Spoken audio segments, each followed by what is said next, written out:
Good morning, friends. It is about 9:32. We are so thankful that you're joining us today for the edTPA Pilot Boot Camp. We are scheduled for a 1.5 day boot camp, and we're now on day 2. So welcome, welcome, welcome. So as we get started, I want you all to, if you can, I hope you're at a computer and you're able to go to Google Drive, our shared drive, and make sure that you have access to our shared drive today. We're going to pull from resources from that shared drive, and we want to make sure that you are all logged in. Now, if you're not logged in for whatever wonky reason, send a private message in the chat to Cassie, and we'll get you logged in and connected, okay? We also want to remind you all that this is not my meeting or the task force meeting. It is our meeting. So at any time, feel empowered to engage your chat or engage your mic and ask some questions. And as a reminder, we are recording this presentation. So if you don't want to have your face featured, you're welcome to turn off your video. Now, I've asked Cassidy, our fearless Cassidy, to ensure that we have the recording accessible. And so what we're going to do is by Tuesday of next week, we'll give her a couple of days. She's going to edit out the video, make sure she sort of creates sort of segments of our time with the 1.5 day boot camp and make sure that they are posted on YouTube. So we're going to give her a few days. So you'll be able to go to our EdPrep, edTPA webpage and access those videos or go to YouTube. Okay. All right. Thank you, Cassidy. And thank you everybody for joining us today for day 2 of the edTPA Pilot Boot Camp. As a reminder, we want to thank our edTPA Pilot Task Force members. These are folks, our peers from Ed Psych department, as well as teaching, learning, and culture. They've had to be very amenable, very flexible over the last year, and we want to thank them for being sort of the first sort of group out there to sort of take a deep dive and to lean in on these edTPA issues. So thank you, task force members. Next slide, please, Cassidy. So those of you on the call who were here with us yesterday for day 1 of our boot camp, I hope you found the orientation for edTPA encouraging, informative. It was really meant to give you sort of a 60,000 view of edTPA. The real work happens when faculty members themselves really engage in the task and do the work. Yesterday, we also had an opportunity to hear from our department heads who gave us our charge, who reminded us that we're in a new era of practice-based teacher education. And what we also had an opportunity to do yesterday is hear from Dr. Lisa Brown. She's the edTPA regional coordinator out of Austin Community College, and she is our point person. She has also offered to coach and mentor us throughout the year. So we have an incredible resource with Dr. Lisa Brown, and we have to remember to use her as often as possible, her expertise for sure. Now that brings us to day 2 of our pilot boot camp. And our goal is to do some curriculum mapping. I tell you, even up until the 11th hour, there were some TLAC folks who were working behind the scenes, making some adjustments. So that agenda that you all got a few days ago, they've made some changes, but good changes. The real goal was to really think about how you all could be active participants in curriculum mapping and not have a passive role. Just to manage expectations, we won't finish the curriculum map today. Can I say that at the outset? We won't do that. But what we will do is make an incredible dent in this work and provide some guidance for how you are to move forward as you sort of think about your own course. So we're going to really take a global view of the curriculum work that needs to happen. We're going to work as a group and see where these different rubrics with the 3 tasks of edTPA, where they land for our teacher ed courses. And the good news is that our friends with EPSI, our SPED friends, they've already done some initial work They're going to give a great presentation today, and they're going to talk about how they got started and give us some real guidance. So today, the real focus is about us and us getting together and doing what peers do, and that is, working together with a collaborative spirit. So in that vein, I want to remind you all that we're really encouraging you all to, refrain from devices, refrain from emails, refrain from distractions in your home, and really commit to being present, really being present with your peers today. So thank you for being here. Next slide, please, Cassidy. So here's the agenda. Thank you, Dr. Raven, for working with the group, the TLAC group yesterday. And we want to make sure that we have an opportunity for you all to hear about some incredible work that the senior methods instructors were doing over the spring semester. We're going to probably start that at the top of the hour at 10 o'clock. Then we'll have a little break. After that time, our friends from special education will give a presentation, and then we'll go into a little bit about curriculum mapping and resources. We'll take a break around lunchtime. You'll have an hour. Look, look how nice that is. Dr. Raven worked out an hour for a lunch break, and also for you all to be reflecting on some homework. We're really excited that we're going to have some Go React training today. And so I'm hoping that you all will be back at your desk by 12:55 so we can start promptly. We're going to start promptly at 1 o'clock. So if you show up at 1:01 or 1:05, you're going to be late. So make sure you're back at your desk at least by 12:55. We have 4 tasks at the elementary level. So as a reminder, there are 3 sort of central tasks of edTPA. But when it comes to the elementary handbooks, there really are sort of 4 tasks, right? Task 3 sort of has 2 parts to it. So after the Go React training, we're going to take a look at task 1 and 2. We'll have a break, and then we'll go into to really having a look at task 3 and 4 after that break. I know some of you probably weren't thinking, wait a minute, are we going to 4 o'clock? I thought I saw something about 3:30. Listen, I'm hoping that you'll make whatever adjustment you need to make in your personal calendar. Stick around and listen to what's going to happen. Your voice is really important, because as a reminder, we won't finish today. We're going to make a dent today. And so hearing about the next steps is going to be really crucial to us, making progress with our edTPA work. All right, very good. Okay, we're going to keep moving. Ms. Cassidy, thank you. So there are lots of resources for all of you all. This is a big lift. I sometimes want to, protect you, but there's sometimes I have to just tell you the honest truth. When you're preparing your students for a new exam, and that's what edTPA is, replacing the PPR, it is a new exam, and you as instructors, you need those resources to help you do this work. So we have the shared drive. In that shared drive, there on the far left, you want to go specifically to the shared drive that is labeled EdPrep. And I think it reads EdPrep edTPA pilot, okay?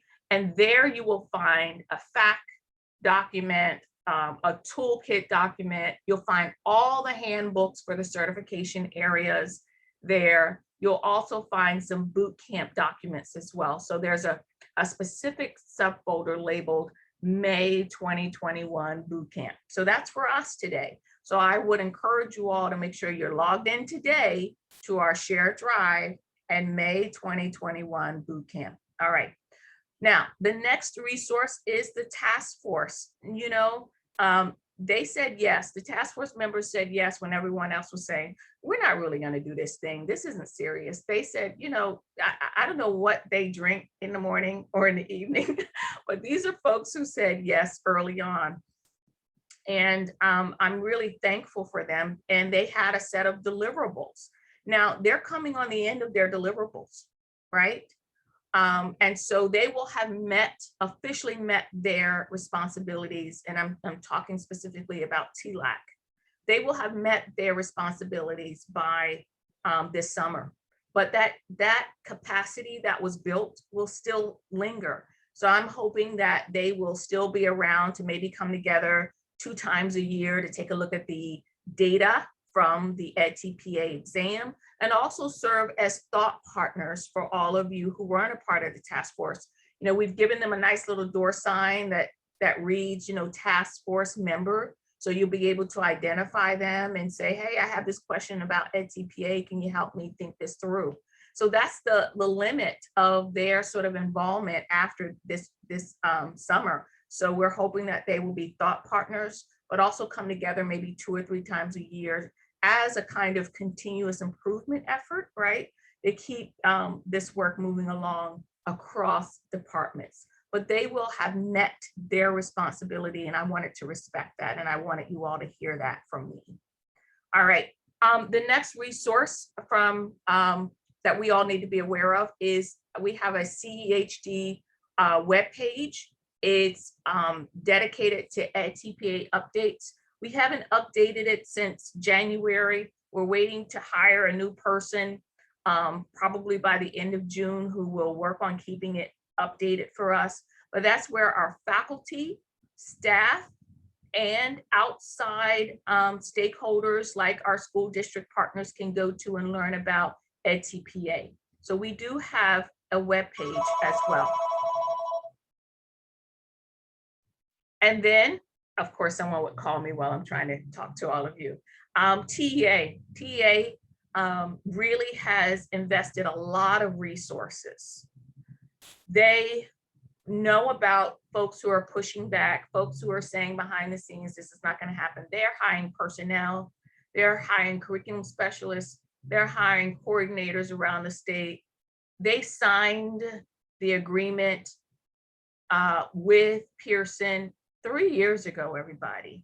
So I kind of feel like edTPA will be the performance assessment of choice, or one of a few. Who knows where this is going to land? But TEA would not put the kind of resources they have if they thought this was going away.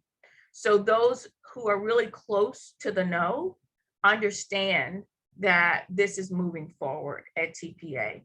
So they've developed a lot of support, right? So you all met, for example, Pam Wetherington, you met DeMarco Petrie.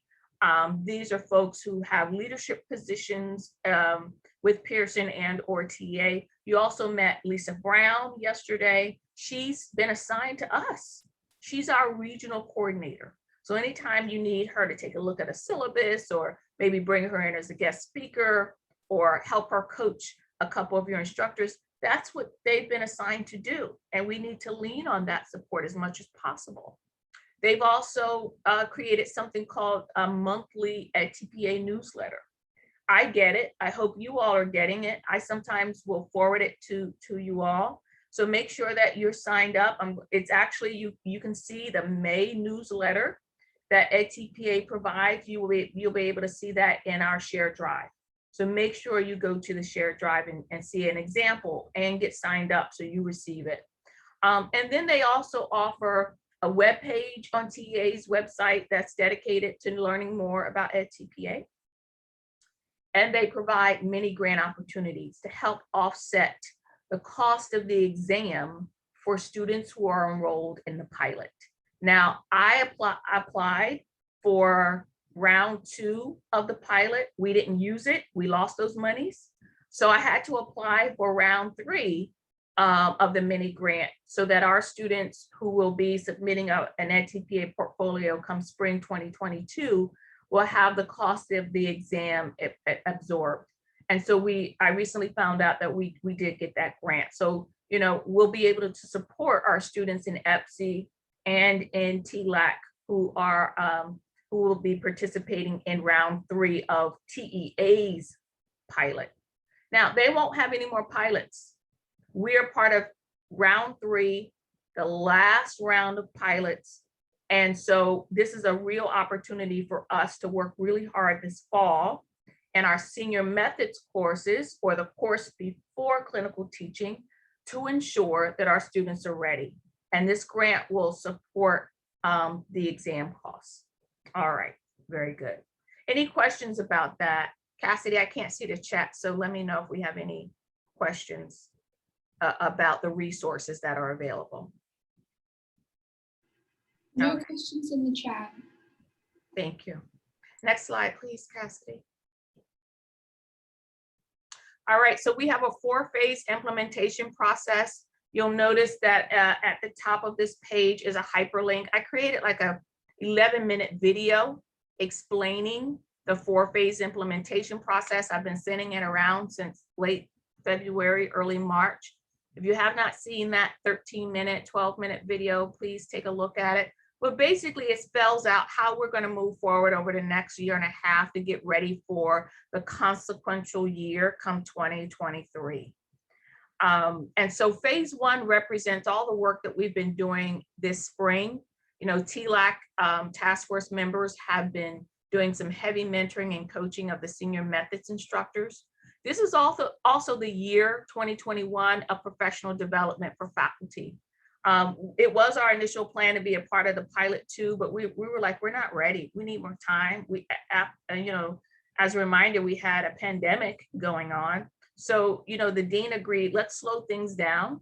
Let's make sure that faculty have time this year to attend as many in-house or external PD opportunities that are out there. So this is your year to really, you know, get revved up and get ready for your students, and spend the summer getting ready as well. Now, we have done some initial things, and I say we, I mean the dean's office, to make sure we apply for grants, to make sure we understand technology, to make sure that the button is ready in TK20. But come phase 2 in the fall, we're handing it off. That's the great pass off, guys, because edTPA is really about syllabi changes, curriculum changes. It's not about the dean's level involvement. This really means boots on the ground. And so this is where the pass off happens, where folks who are in charge of programs, literacy, math, science, social studies, really have to step up to make sure that your classes are ready to support our students. And that happens in fall 2021. Phase 3 comes spring and fall of next year. We're hoping that everybody's ready. So in phase 2, we have to make sure, you know, senior methods classes are really ready. Junior methods classes are working on what they need to work on. But by phase 3, we really need to ensure that, you know, all classes, whether you are a foundations class, a general pedagogy class, or a methods class, that you're ready as well. And then come phase 4, that is 2023. That's our, listen, that's only a year and a half away.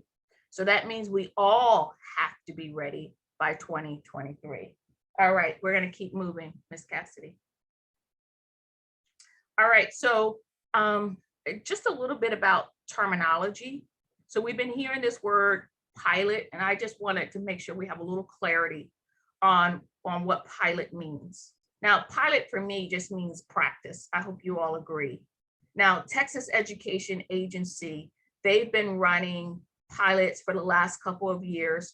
They've held pilot number 1, pilot 2, and we're part of what's called pilot number 3, and their last pilot where they're giving out sort of, you know, external sort of support.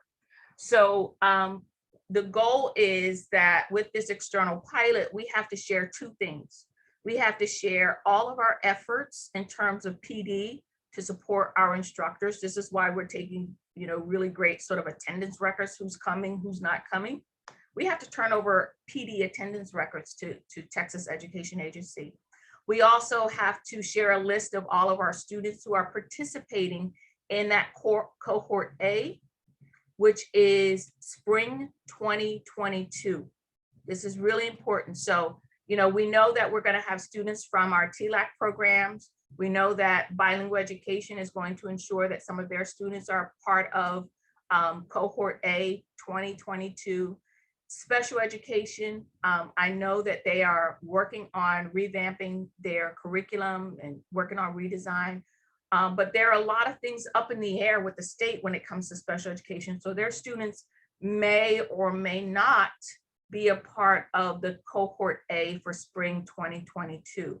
So the external pilot just means the data that must go to Texas Education Agency, as opposed to the internal pilot, right? That means what we're doing in-house with our teacher ed programs in the College of Education and Human Development. So during our internal pilot, 3 things will happen. We will complete professional development with our instructors. We will update our syllabi, not just for senior methods, but for junior methods and foundations, all of our pedagogy classes, right? And then the 3rd thing with our internal pilot is to prepare students to submit their edTPA portfolio. So that's the difference between the external and the internal. And they have to happen in parallel. So just because we're getting cohort A ready, right? We still have 2 other cohorts that have to be prepared downstream because they'll be next in line. So we have a couple of pilots happening in parallel. All right, I just want to pause here and see if there are any questions about this term pilot and what we mean by external and internal pilots. Okay. Any questions, Cassidy?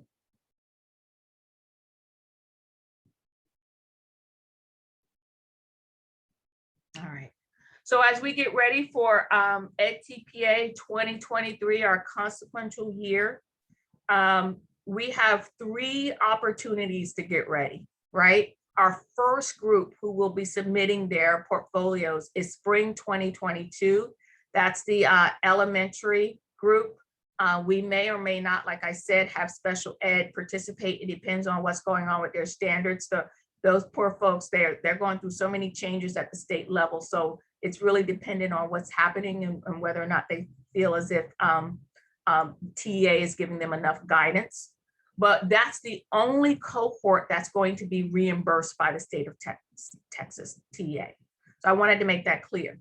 So by the time we get to cohort B, fall 2022, and cohort C, spring 2023, that those students will not be reimbursed.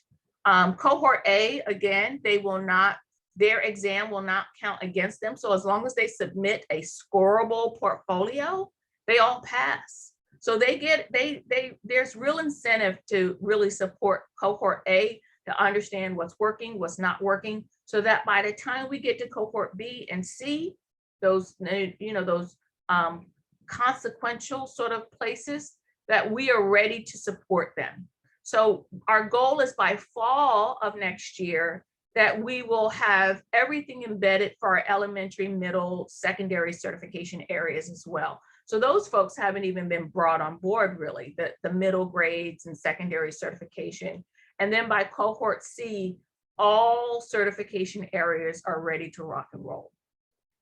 So we have 3 opportunities, and I can't sort of express that enough, that it's only cohort A that is really going to get a pass. So we really got to make sure that we have things embedded enough in our courses that we get a chance to really see where the gaps and where things are working really well. All right, next slide, please, Cassidy. I got just a couple of minutes. All right, so here are our stakeholders.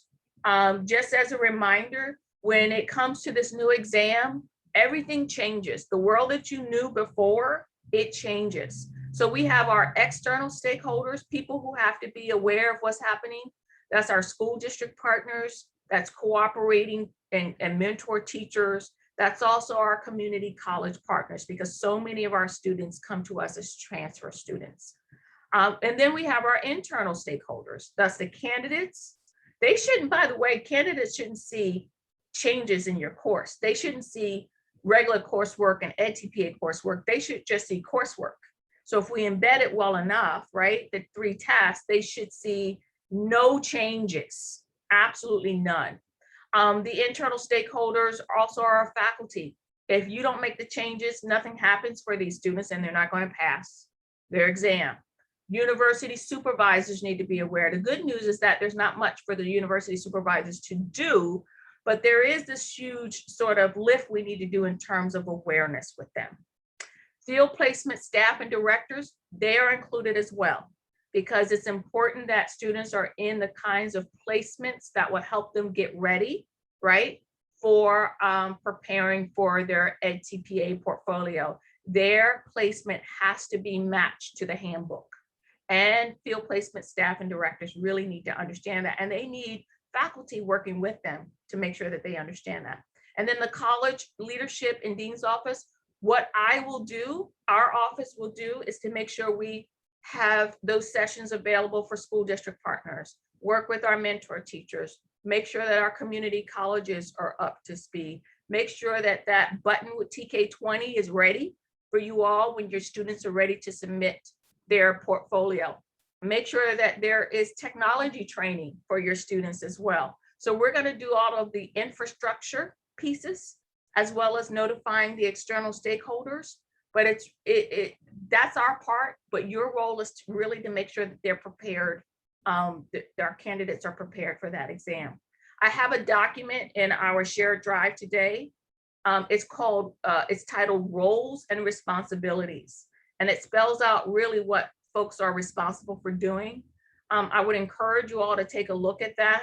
One of the things, for example, we're going to make sure that we do is connect our school district partners with training TEA is going to give on August 19th for our school districts, right? So there are lots of external things that we in the dean's office can do to make sure that all you have to do is focus on the curriculum. And our job is to make sure that we focus on supporting you with these external needs. All right. Okay, next slide, please, Cassidy. All right, so that means the way that we've been doing clinical teaching, especially for TLAC, I know it looks a little different in EPSI. It's going to totally change. It has to change if our students are going to be successful. If you take a look at our current structure on the left, you'll see that it includes field and university supervisors and cooperating teachers supporting the candidate. Going further, for all of our programs, it will include field, university supervisors, cooperating teachers, but also faculty are really key to that last stage. And we've actually had sort of a hands-off, but our students absolutely will need faculty engaged the semester before, the semester during the submission time, but also in all the courses downstream as well. So faculty are an integral part of the success of our students with edTPA. Next slide, please. And this is my last slide. I recognize it's 10 o'clock, and but it's important that I just sort of hold space and want you all to see where we're going and what it means in terms of internal and external pilots. So at the top, it reads 3-year timeline, and that's actually incorrect. It's actually a 1.5-year timeline. We don't have much time to get our students ready. At the top of the screen, you see the years from 2020 to 2023. On the far left in the blue, you'll see the different sort of levels, level 1 to level 4, and sort of the big idea of what's going to happen over the next 1.5 years. And you'll see at level 1, everyone, that implementation begins. And we talked about this 4-year implementation process, and that the year of 2020 and 2021 really is about teacher educators really putting our heads down and learning all about edTPA. There are so many opportunities that have been emailed to you all that will continue to be emailed to you all. And you have to take ownership of the preparation of those PD opportunities. So I encourage you all to stay tuned in to those opportunities. If you take a look at level 2, it's showing us where we kind of are over the next couple of months. And it's alerting you all, I hope you see that we're getting ready for cohort A, right? edTPA portfolio submission comes spring 2022. And as a deliverable this summer, we are requesting that the TLAC senior methods courses, really work on, well, one of the things that we saw this, and let me just back up a second with level 2, is that this spring, we had our senior methods instructors working with our task force members. They received coaching on how to embed those tasks in their syllabi, okay? So they got that work. Now, what we should see come level 3, and I hope you all are following along with me there, and Cassidy, if you could just point to level 3 there, that what we need as a deliverable from our junior and senior methods instructors, we need you to update your syllabi, and we need them. We need tangible evidence. Now, I think our goal is July 19th or 20th. I believe that Dr. Hammer sent out an email yesterday reminding junior and senior methods instructors that we need those syllabi. So you got a couple of months to work on making those adjustments to your syllabi. And we have a subfolder where we want you to submit all of those updated syllabi. So in a follow-up email, you'll be reminded of where exactly to go to upload your transformed syllabi into that subfolder. Now, what's also happening at the same time, if you take a look at that light blue sort of section there on the slide, is that while all that's going on with junior and senior methods courses, and this is where the internal sort of pilot is hopefully coming to life, is that all the other courses need to be working on their syllabi as well. So it's really consequential for the junior and senior methods because they're helping us get ready for cohort A, cohort B, and cohort C. But all of our instructors across both departments need to be doing this work, need to, continue with PD, need to be meeting with their program areas and making those adjustments to their syllabi to include the edTPA tasks. Now, that brings us to level 4, continuous improvement. So this cannot be done and dusted. We can't say we did that, we're done. We have an opportunity every semester to get the data back from TEA, to see how our students are doing, to see where, maybe for task number 1, we noticed that a lot of our students aren't doing well with maybe rubric number 4. Well, because we're doing the curriculum mapping, we'll be able to go back to those courses where we know rubric number 4 has been embedded, and we'll be able to see what else do we need to do to support our students. So we have to get into a mindset that we're not done when we make the updates, that initial update to our syllabus, but that we have to continue to come together in our program areas and across departments to take a look at the data. And that's going to be exciting to inform our work. We tell our students all the time, get ready. You have to, when you become a teacher, take a look at the data and make those adjustments to support your learners. But we also have to be ready to look at the data, to make those adjustments to our courses, to make sure our students improve every year. Our courses get better and that our students get better as well. So internal pilot represents all of the adjustments we're making to all of our coursework, our own professional development, all the behind the scenes preparation. We continue to do that. The external pilot only refers to that official pilot with TEA for cohort A, who will be submitting a portfolio come spring 2022. All right, that's all I have, but I hope that you found that helpful. Let me just pause here to see if there are any questions about the internal versus external pilot and the way that we're moving forward to continue this good work, either up front or behind the scenes in our courses.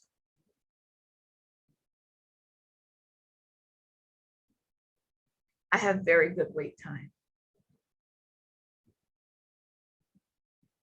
All right, friends, it's 10:06 and we are ready for our next part of our presentation and our schedule today. We have our friends from special education who are going to talk to us about curriculum mapping, show us what they did and give us some pointers for how we can move forward. So Ms. Cassidy, who are we handing over the mic to? So first we have our brief instructor presentations, Oh, that's right. and then a little break, and then we will have our EPSI folks show us everything that we've done. Forgot about that, Dr. Rabel. Thank No you. worries. All right, who's up first? Well, so as Valerie said, this is our schedule for the day. So first we're going to have some really brief instructor presentations. So the people who are going to talk to you, they are task force members, and I actually don't know for sure, but also maybe people who were working on these courses this semester who were mentees. And we just wanted to share a little bit of information about how this semester went as we sort of took our first try at integrating these tasks into syllabi. So first I'm gonna let Susan, Dr. Fields, talk, and she prefers to forward her own slides. So I'm gonna stop my share and Susan, take it away.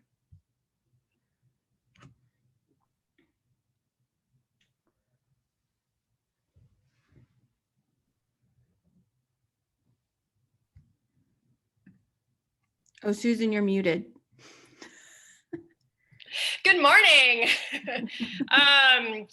I'm Dr. Susan Fields, and I worked with Doctors Michelle Kwok and Robin Rackley on modifying edTPA Task 3 for Senior Methods, Reading 467.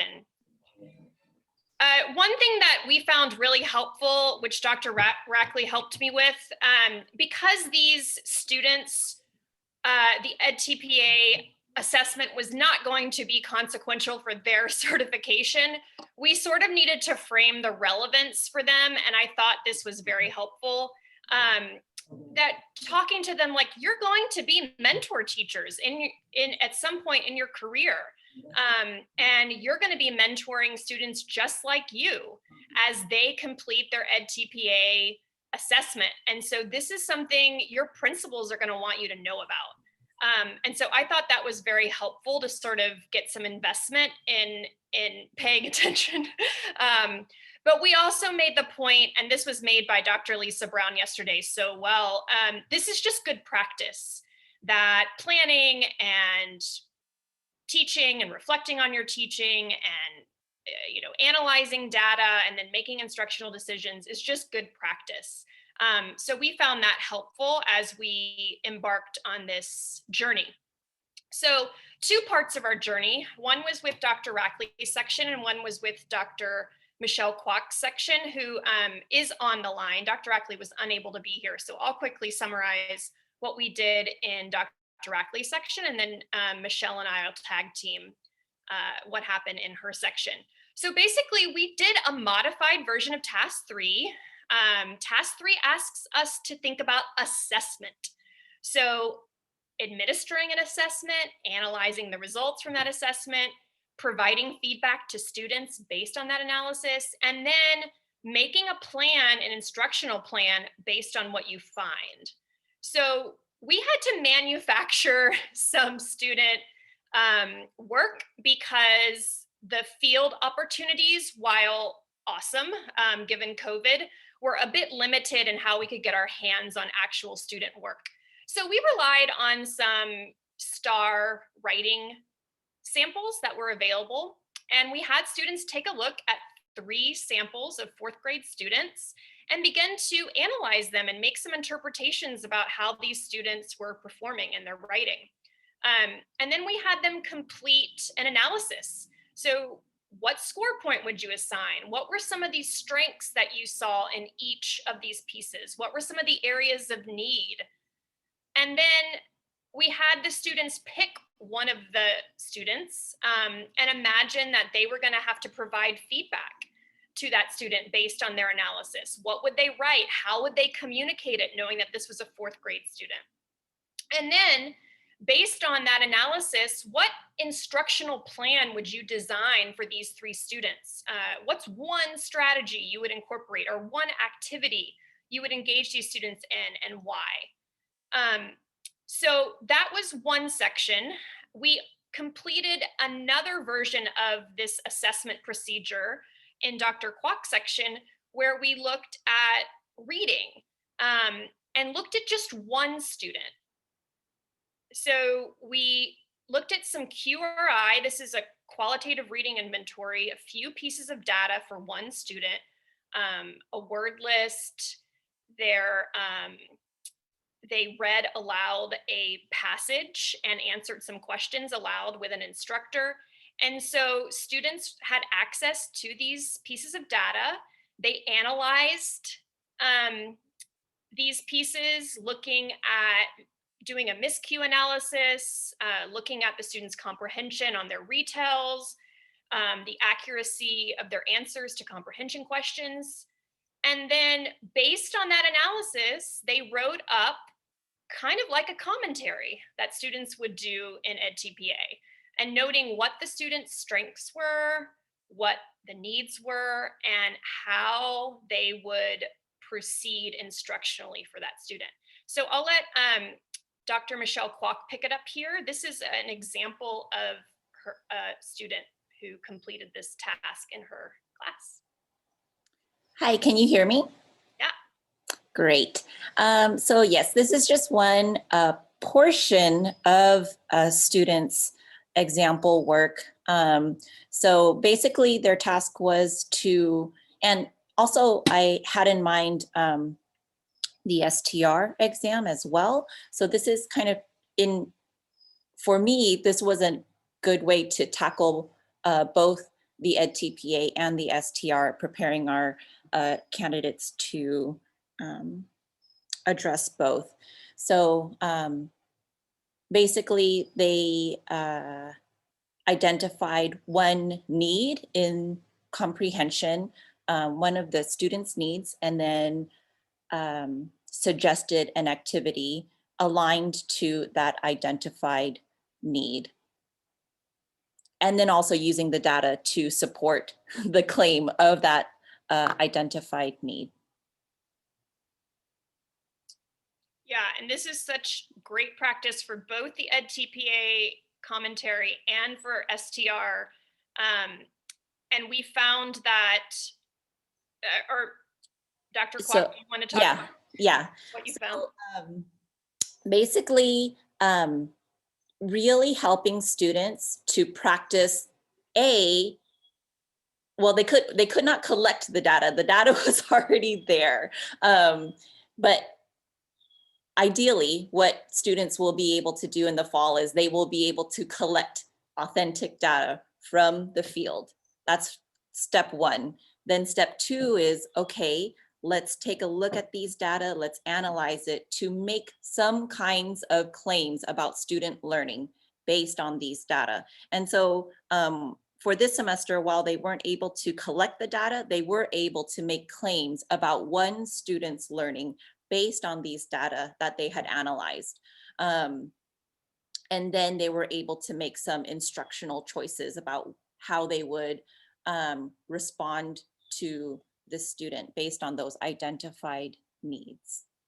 In the future, yes, so the future, my hope is that students will be able to collect authentic pieces of data, and then also be able to collect not just from one student, but from the whole class, right? Be able to select, 2 or 3 students from that class to identify specific needs, and then choose or select some instructional strategies that will attend to those students specifically, but could be able to address the needs of the class overall. So those would be some areas for further consideration in the future. Yeah, that's awesome. So I just want to thank Dr. Rackley and Dr. Michelle Kwok for being so game to try this out. We feel that this was a great opportunity for our students to see how assessment drives instruction, but also an opportunity for us to just see what this would look like if we were preparing our students to be successful with a little bite of task 3. So thank you guys.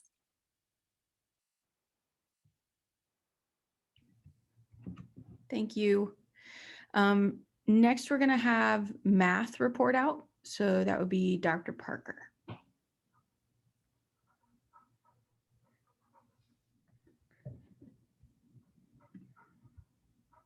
Okay, everyone hear me okay? Yes. Okay, perfect. And I think I saw Julie Barrett on. Yep. Okay. I'm So here. Great, hi.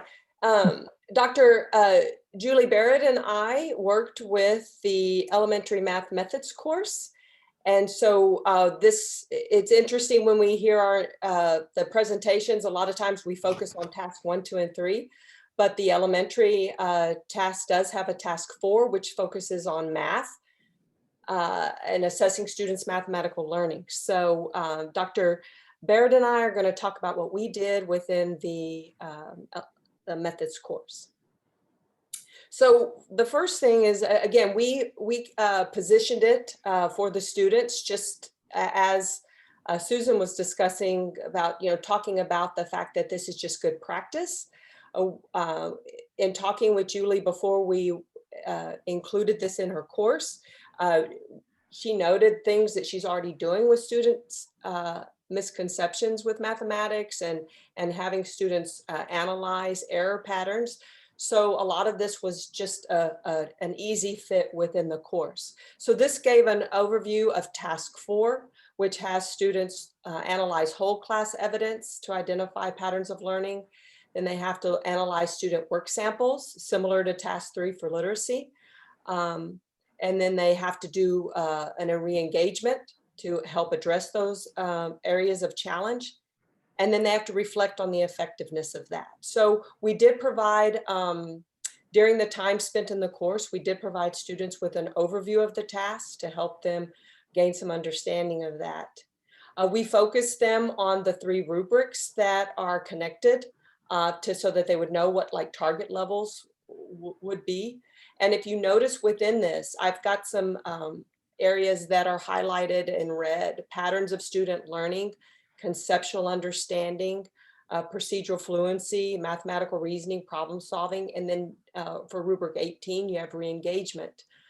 So there's a lot of terminology in here that if you go into those handbooks that were talked about yesterday, there's a glossary. And so there's kind of standard definitions that students will need to understand. So as we were working through that, we kind of, Julie and I kind of realized that this is very important for students to come away with a clear understanding and definitions for what they're asked to have students do. So with task 4, students do have to select a class. They still have to provide context information. They have to identify a learning segment and also identify a central focus. So those things are still common. It's a little bit different framework in that this is kind of the format that they're asked to submit, with learning objectives, instructional strategies, task, and formative and summative assessments. So this is, we went over this with students. That first week, we focused on the first 2 areas with helping students understand developing or adapting a formative assessment, and then also being able to define the evaluation criteria. Because if you go through the commentary for the handbook, these are the items that students are expected, to be able to do. So we focused on the formative assessment, the evaluation criteria, and then also we had students in breakout rooms look at these terms so that we could get a sense, just where they were, at what their understandings, how would they define these terms, and they had to come to consensus and record in a Google Doc, and then they shared out. So we captured that information.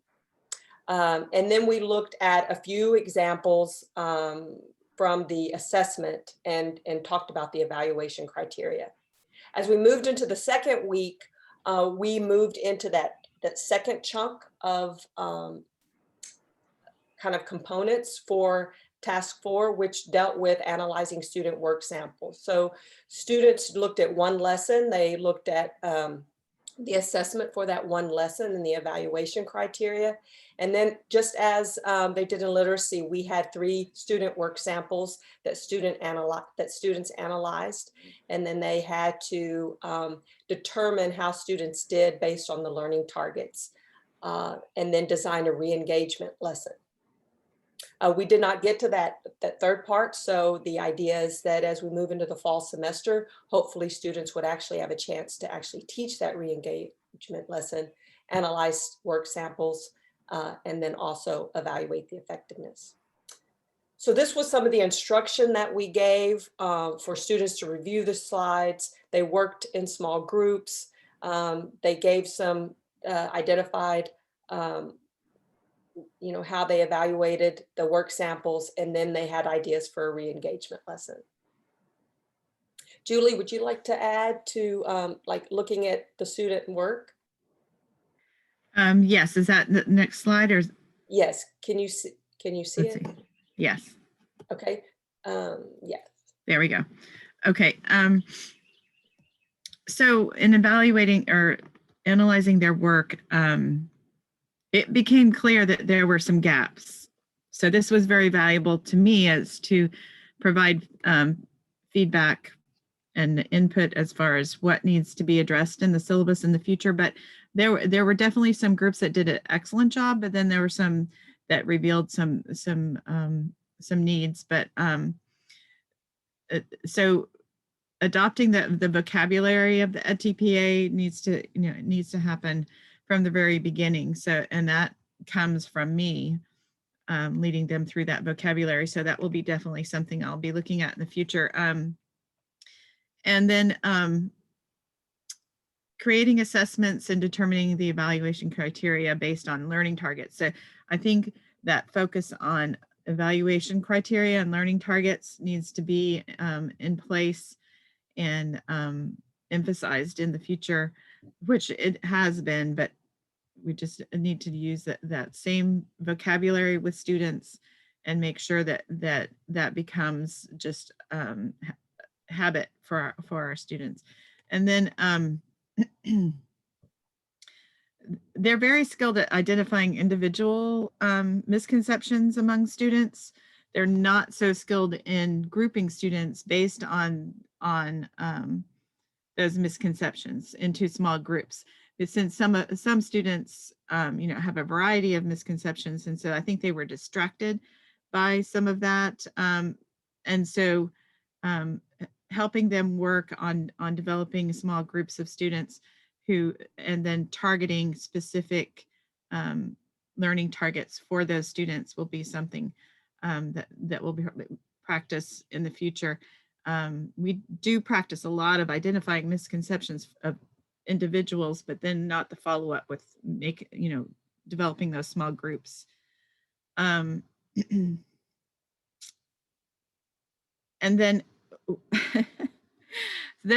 we spend a lot of time in selecting high quality activities in math, and I was a little bit disappointed in the activities that they chose for their re-engagement lesson. So that was another area that I would like to pay attention to. Now, this was just one opportunity for them to, in a short amount of time, for them to actually develop this re-engagement lesson or describe it. And I think they really need to have that practice of here's the situation, there's a scenario from among these high quality activities that you are aware of, which ones would you choose for this re-engagement lesson to really target the misconceptions of this small group? So that just that connection, that thread that runs through all of what they're learning needs to be tightened up.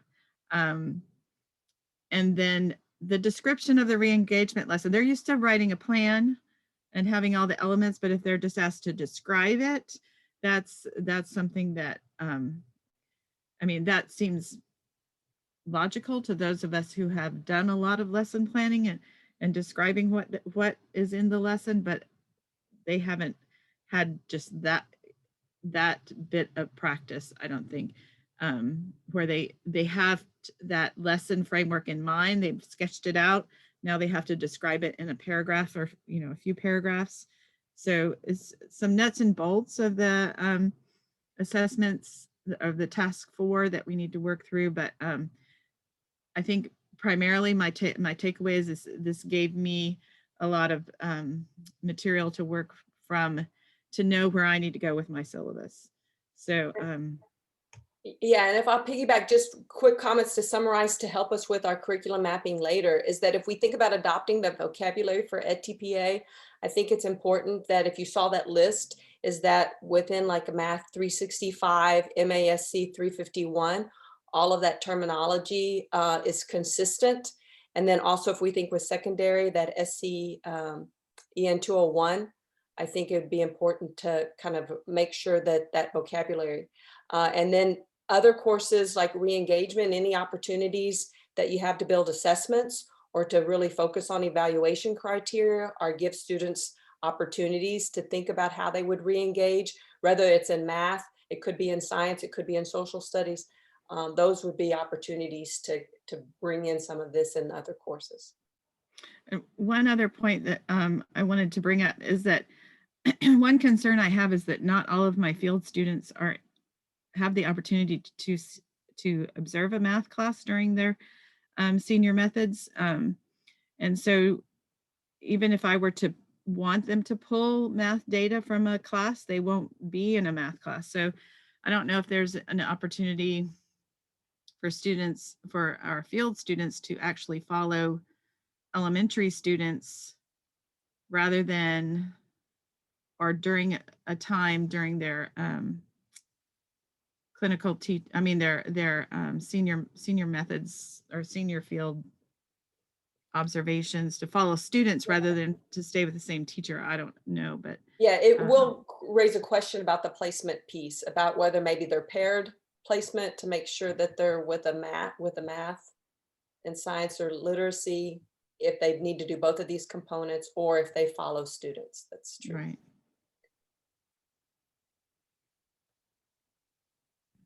Okay. Awesome. Any questions, I guess? Thank you both so much. It was very helpful and it gives us a lot to think about for this afternoon. So now I'm going to share my screen, and Anna, is it all right if I advance your slides for you, or would you prefer to do it yourself? I can present them. That's fine. Okay, go for it.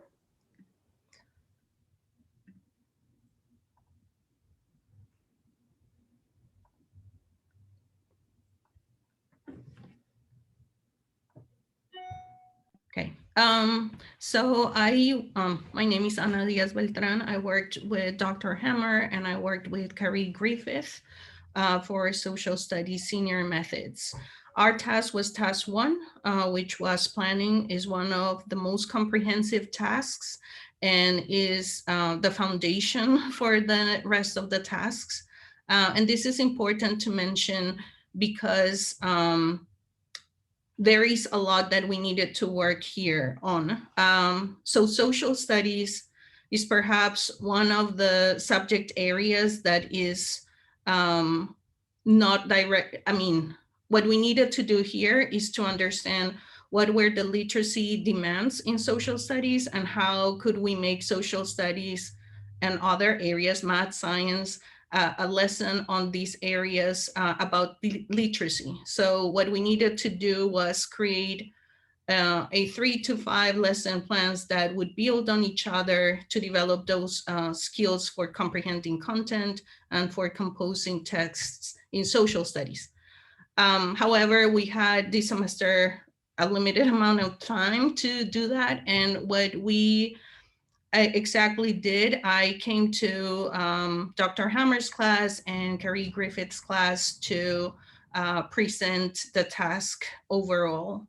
And we did that, and then we had worked together in multiple sessions to think about the assignment that we could bring for the students.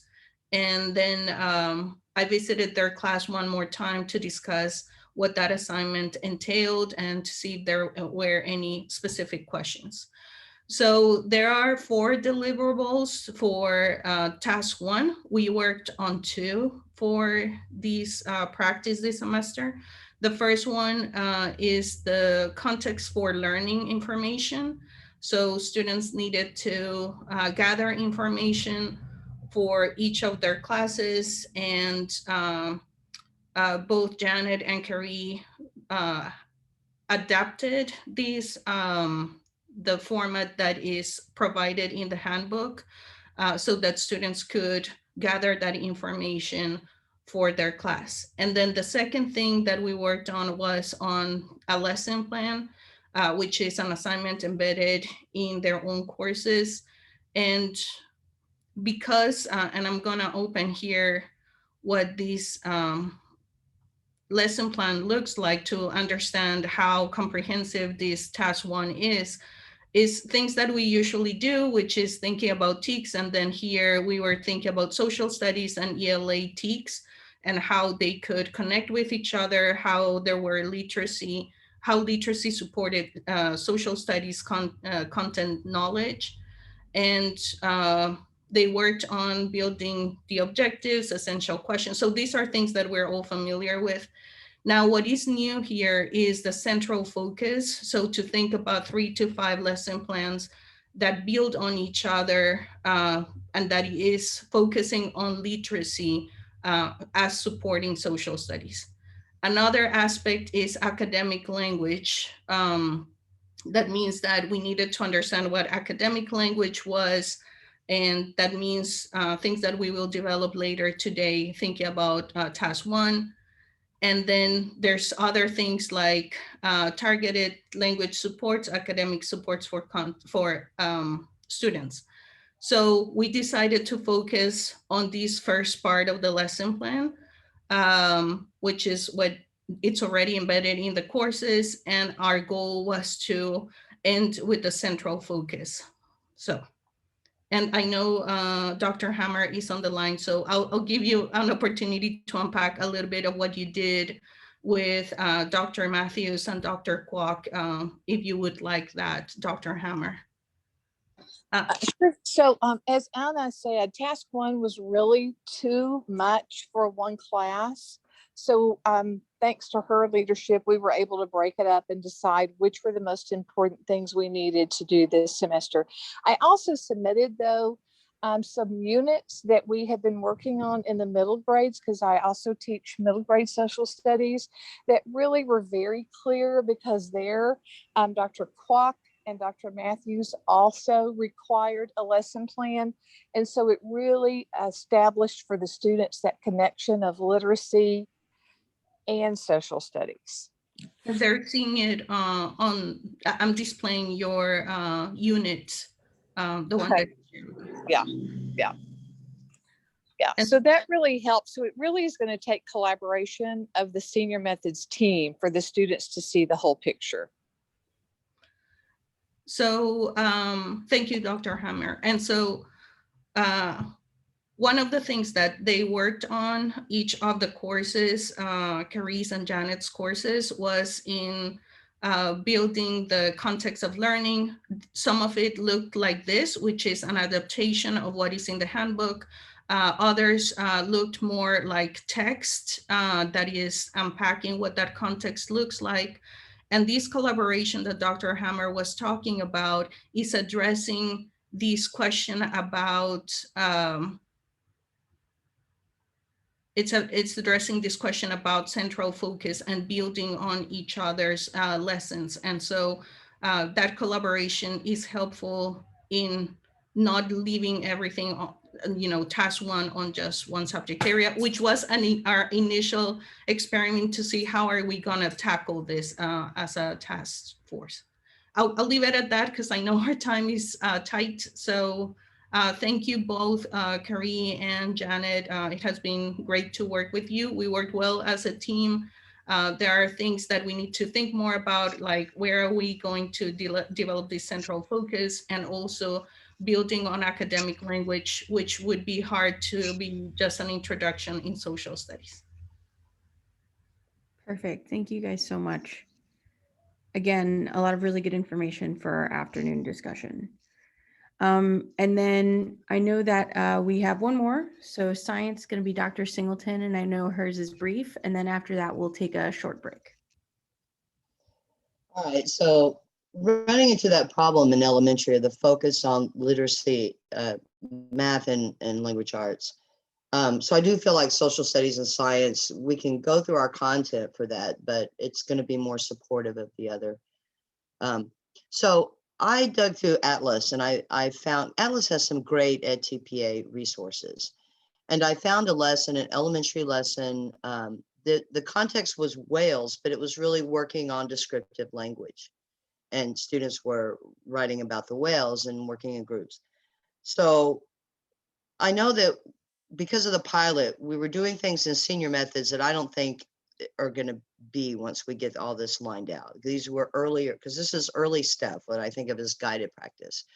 So my lesson was for them to watch this teacher and then go through the rubrics, because I was in charge of sort of the rubrics of like, engaging students, deepening learning, subject specific, and analyzing effectiveness.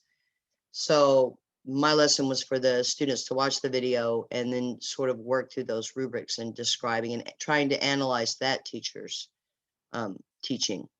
And then once they do that, the teacher had already done that, in the commentary. And another great thing about this particular one is it reviewed the task one that I knew they had just completed with Anna. So I felt like it sort of built on, but I do think this is not going to be a senior methods activity. It's going to fall back earlier, because I think by senior methods, it needs to be independent, where they're going to videotape themselves teaching and analyze their teaching the way they need to for the edTPA. So any questions?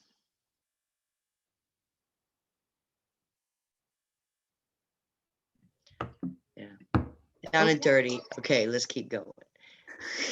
Well, okay, so we're actually about to head into a break, but first, so I actually had these as Pear Deck slides, but it turns out that you can't use Pear Deck if it's in a shared folder, which I was not aware of. So I'm just gonna have you all, as we head into this break, if you could put in the chat one question or concern you have right now. And then once you put that in the chat, we're gonna head to break and we're gonna return at 10:55 a.m. So you'll get about a 15-minute break. So one question or concern you have right now, and we'll look at those over the break and talk about them briefly before moving into our EPSI presentation. So thank you.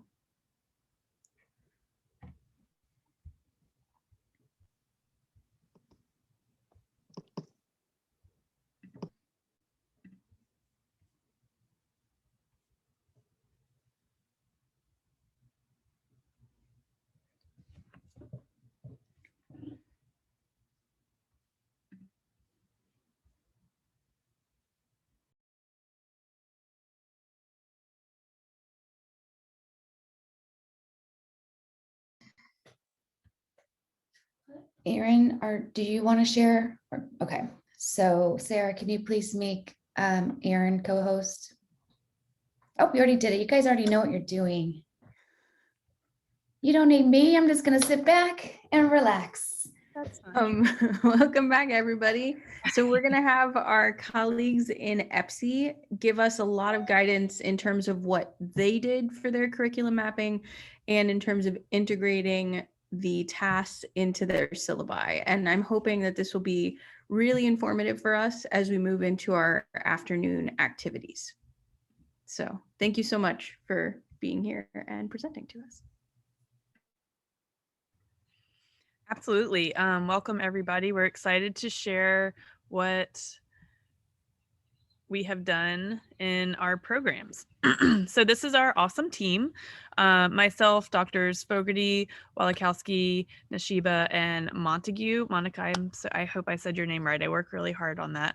And we are the EPSI team composed of special ed and bilingual clinical professors here in the EPSI department. Please excuse my birds in the background. So we're going to start off with what is the difference between what special education edTPA looks like and what general ed and bilingual looks like. And this is important for everyone because our students do take some of your classes, and so they may be in your courses where you've embedded edTPA tasks, and they may ask questions or be trying to make connections to what they're doing. So we just thought it might be important for you all to understand where our students might be coming from when they're in your courses exploring this content as well, and B, the perspective that we're coming from for the rest of our presentation. So there are a couple key differences here between special ed and general ed, and then bilingual will be doing the general ed assessment as well. So the first, if you look in the handbook, which we'll explore together in just a moment, it explicitly states the edTPA purpose for each assessment. And I pulled out the purpose for the general ed and special education and highlighted some of these key differences in that purpose. So you can see in general ed, it's looking at the novice teacher's readiness to teach both literacy and mathematics. Ours is readiness to teach learners with identified disabilities. And then here you have teachers develop knowledge of subject matter, content standards, subject-specific pedagogy. That's where ours is markedly different. You can see the large amount of things that they're looking for our students as well. And this is all in addition to that those content standards and those subject specific pedagogy. So our students are demonstrating those pieces as well, but also talking about how they're supporting their learners. They're developing that learner knowledge and skills. They're aligning with the individualized education program. They're conducting ongoing assessments and instructional objectives. Plan supports future instruction and program generalization, things like that. The actual assessment itself, the edTPA assessment, and the work our students will be doing for everyone else for the general ed bilingual, those students will be selecting a class to focus on as an assessment. Our students will actually just be selecting one learner. So all of their work is targeted around one specific learner. It can be in a small group setting, or it can be individualized one-to-one instruction, but it's that really individualized intensive instruction for that one learner. And then another marked difference is the actual rubric itself differs for us, particularly in task 1, where you all have support academic language development. As we talked this morning, that's a pretty key component that you all are assessing. Ours are not doing that. They're looking at supporting the learner's use of receptive and expressive language. So they actually have to identify a specific communication skill and talk through how throughout that lesson, in addition to the lessons that they're teaching, they're also cultivating that communication skill by cultivating receptive language or expressive language. And that's while it may seem similar, that's a pretty different skill for our learners to be targeting in conjunction with the actual lesson plan itself. So those are just a kind of bird's eye view of some of the big differences that our students are looking at. And as we move forward, and we'll use these tools. So we have access to the real handbooks, but I find it helps a lot to have students look at the contents in the handbooks to help them understand what's happening. And we can't really give them access to those current ones until they start. And so I've been using these old edTPA handbooks, and I just make sure I tell students, this is an old handbook. The one you have might be updated. This is an old handbook, but we'll share this presentation, and these are both linked. It's the general ed and special ed. And I have used these because they are freely available on the internet. If you search special ed edTPA handbook, this is one that comes up. So it's things that students could search and access on their own anyway. So I just give them that resource. And so one of the things that I do to help walk them through, but particularly for everything else we're getting ready to do, something that I encourage you to do if you haven't already, is to access that handbook. And this is the current one. This is from our drive. And find this page right here. So the handbook is really big, but the ones that we find the sections that we find most helpful and that we'll be referencing as we move forward. Pardon the seasickness there for a minute while I find. So right here, the task overview really breaks it down for you to help break it down for our students. It says, what do they have to do? So for and again, this is special ed, but for planning, instruction, and assessment, they have to select one learner. They have to get the permission first.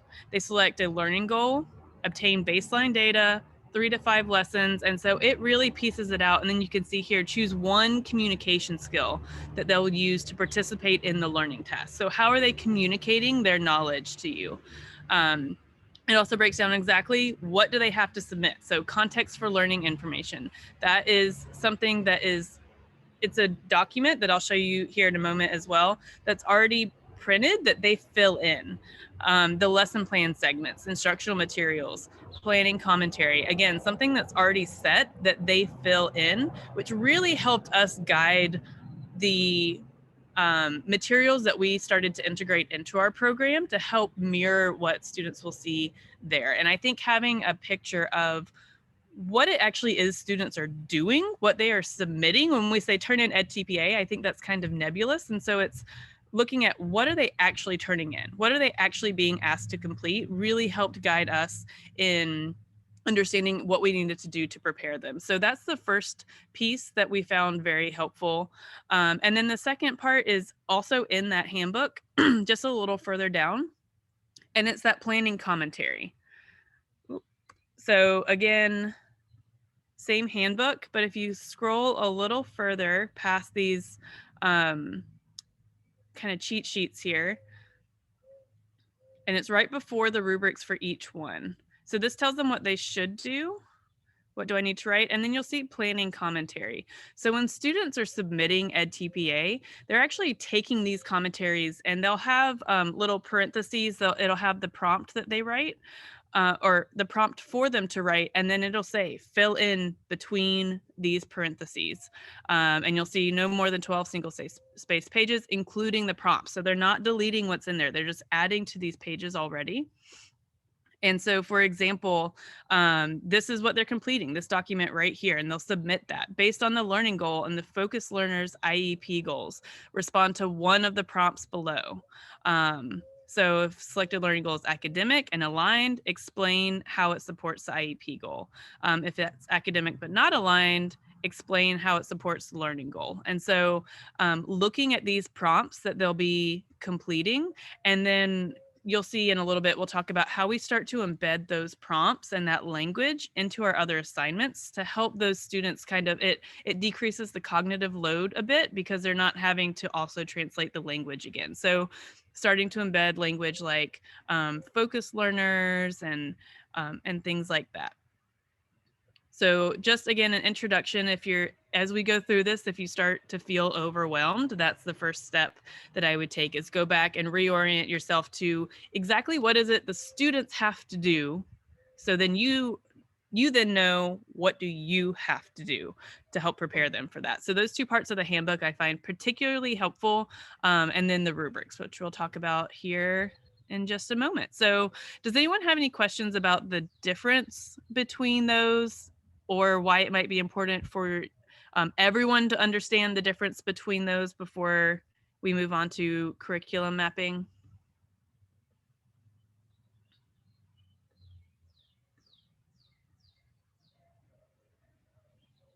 Okay, I'm not seeing anything, so we'll move forward.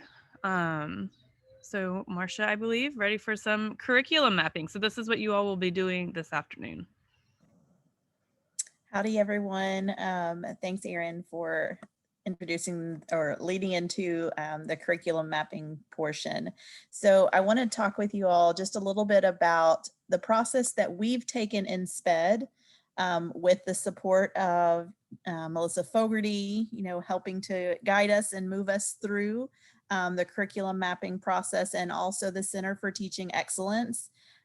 So we have a little roadmap here, image for you, and you can see that in fall of 2020, Dr. Whiteside in one of her classes introduced edTPA to all of the incoming students. And shortly after that, we began that process with the Center for Teaching Excellence of curriculum mapping and program redesign. That happens to fall right alongside the time that we're doing edTPA, but there were other factors too that led us to want to engage in the process of redesigning our curriculum, including changes in certification through TEA. Also in fall in 2020, and then this spring, we've begun adapting our syllabi to reflect language and the tasks of edTPA. And you're going to see some examples from Dr. Fogarty and Dr. Whiteside of how they have done that in particular courses. This spring and into this summer, we are preparing this Band-Aid curriculum, as we're calling it, while we're finishing up that official complete process through the CTE of fully redesigning our curriculum. So we've mapped edTPA into our courses, and we'll show you a little bit more about how we've done that. In fall, we plan to submit the program redesign, the course changes and things of that if we need a new course, or adjusting courses into CARS with our edTPA fully aligned to and across the different courses. And then fall of 2022, fingers crossed, as it says there, we're planning to implement this fully redesigned curriculum with new and or improved courses with edTPA fully mapped and embedded in this. Next slide, please. So how does this process work? At least from our perspective, what did we do? So we want to kind of just talk you through how we aligned our coursework with the edTPA rubrics. And the first task, as Dr. Whiteside mentioned earlier, is really just understanding those tasks and the commentary. Familiarize yourself with those handbooks and what is it that students are going to do. I believe as part of this workshop or boot camp later this afternoon, there will be some time to really begin tackling numbers 1, 2, and then into number 3 here of reading those rubrics and then thinking about your courses, what you're teaching.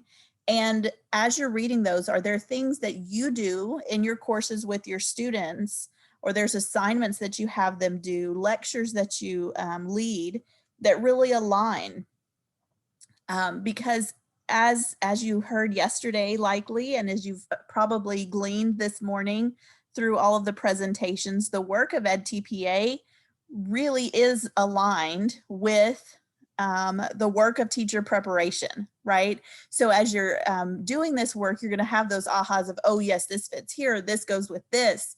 And so think through those assignments that you do that can either automatically align or maybe just be adjusted a little bit to fully prepare students for that edTPA. And then the next step is adding that to a map so that we can see as a program, where are there gaps? Are there pieces required by edTPA that we're not covering? And if that's the case, then maybe there's a new assignment that we need to create and adding that to the syllabus. So let's show you on the next couple of slides what that looked like for special education. Well, before we do that, so 2 things that we do think about as we're going through this process is that it's possibly wrong and definitely incomplete, right? That comes from the Raise Your Hand Texas group that Dr. Fogarty and Dr. Whiteside are a part of, and they've brought that back and embraced that within SPED, and we just own that our work is probably not complete and that we may be missing something. Yes, absolutely. We're always editing, we're continuously improving. So we don't focus on, that perfectionism, but it's getting it as best as we can and knowing that we can come back and adjust. And then we also think about scaffolding. So how our students start in the program versus how they end up in the program. We're wanting to build those pieces over time so that they become really ready, right? It's not in their first semester in their upper level courses that they are fully edTPA ready, right? As is it the same, they're not ready to go and be teachers that very first semester that they're working with us. So we're scaffolding the work that we do to support our students. And then next slide. So this is an example from the SPED handbook. And what we've done is we've looked at each rubric for the different tasks. And so here you see in rubric 1 for special education, we have planning for the alignment and development of knowledge and skills. And then we specifically looked at what was level 4 and level 5 for that student or for that rubric area in that task. And so the question here is, how do candidates plans build knowledge and skills for the learning goal aligned to the individual education program or plan goal? Now this language is going to vary and be a little bit different in the elementary handbook, but this kind of gives a sample of what we looked at. So we honed in on these pieces. And then if you'll click the next slide, then we look at, so do we have a course that, or an assignment, an activity that aligns with that skill? So for level 5, we're wanting students to be able to plan instruction that includes strategies to enhance generalization, maintenance, et cetera, of skills. And so that is something that is done in a course that Dr. Whiteside teaches.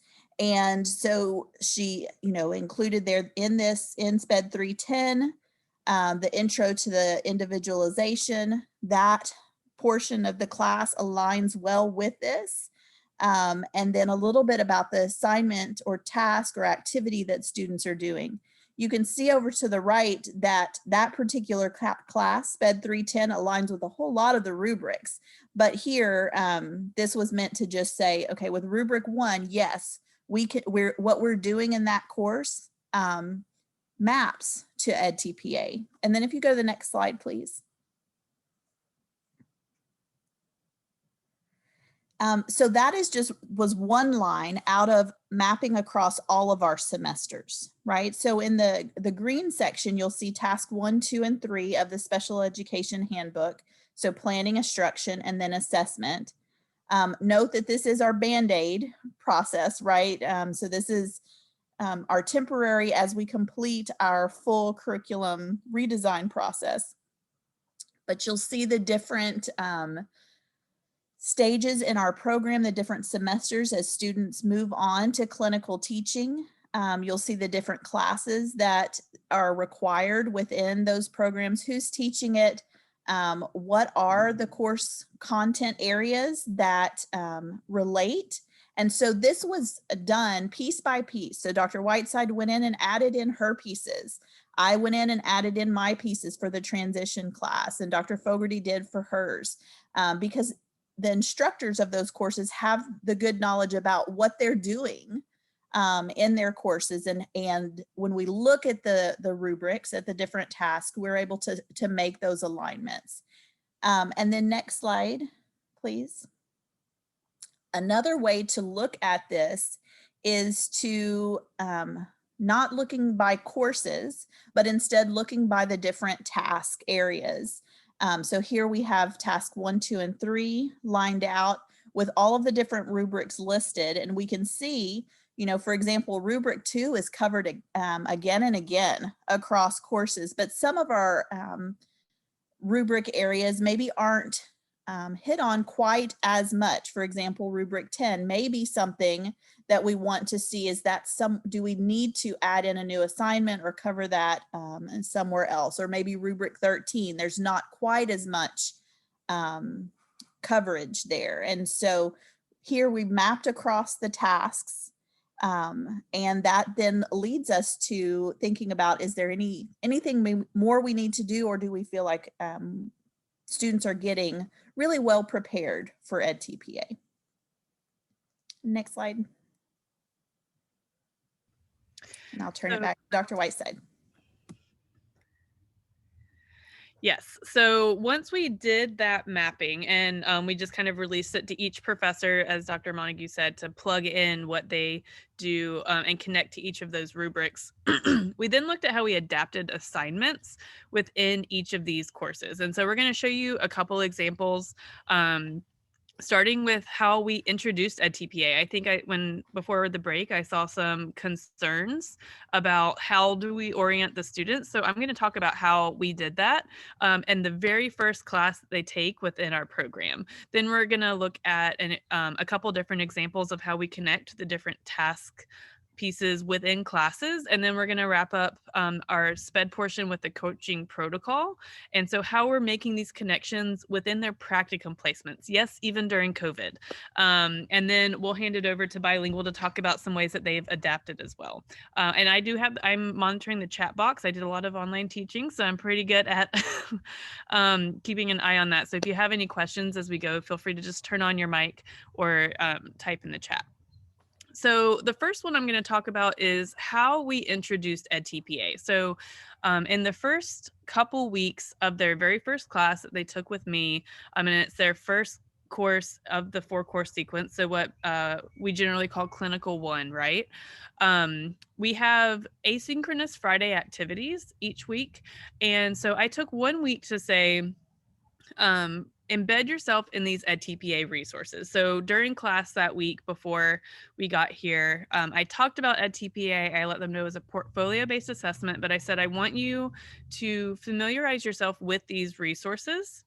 And then we're going to come back again and talk about it in class. And so we did an activity using Flipgrid. If you're not familiar with Flipgrid, I highly recommend it. I've gotten a lot of great feedback from my students about it. So I provided them with these prompts. I gave them 6 resources to review. 2 are images from the handbook, the old handbook, so I didn't violate anything.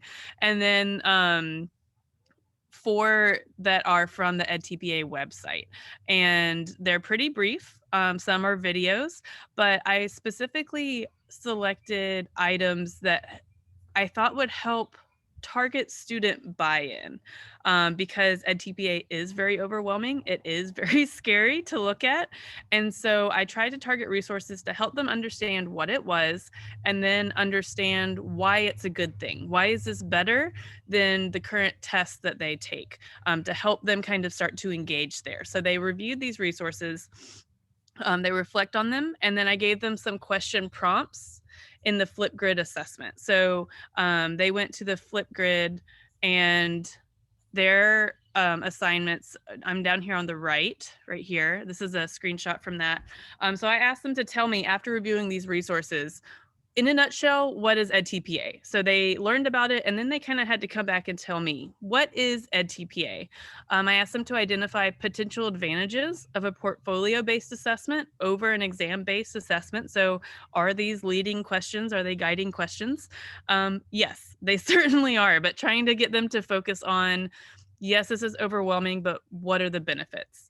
I prompted them to share and reflect on, how can you start preparing right now?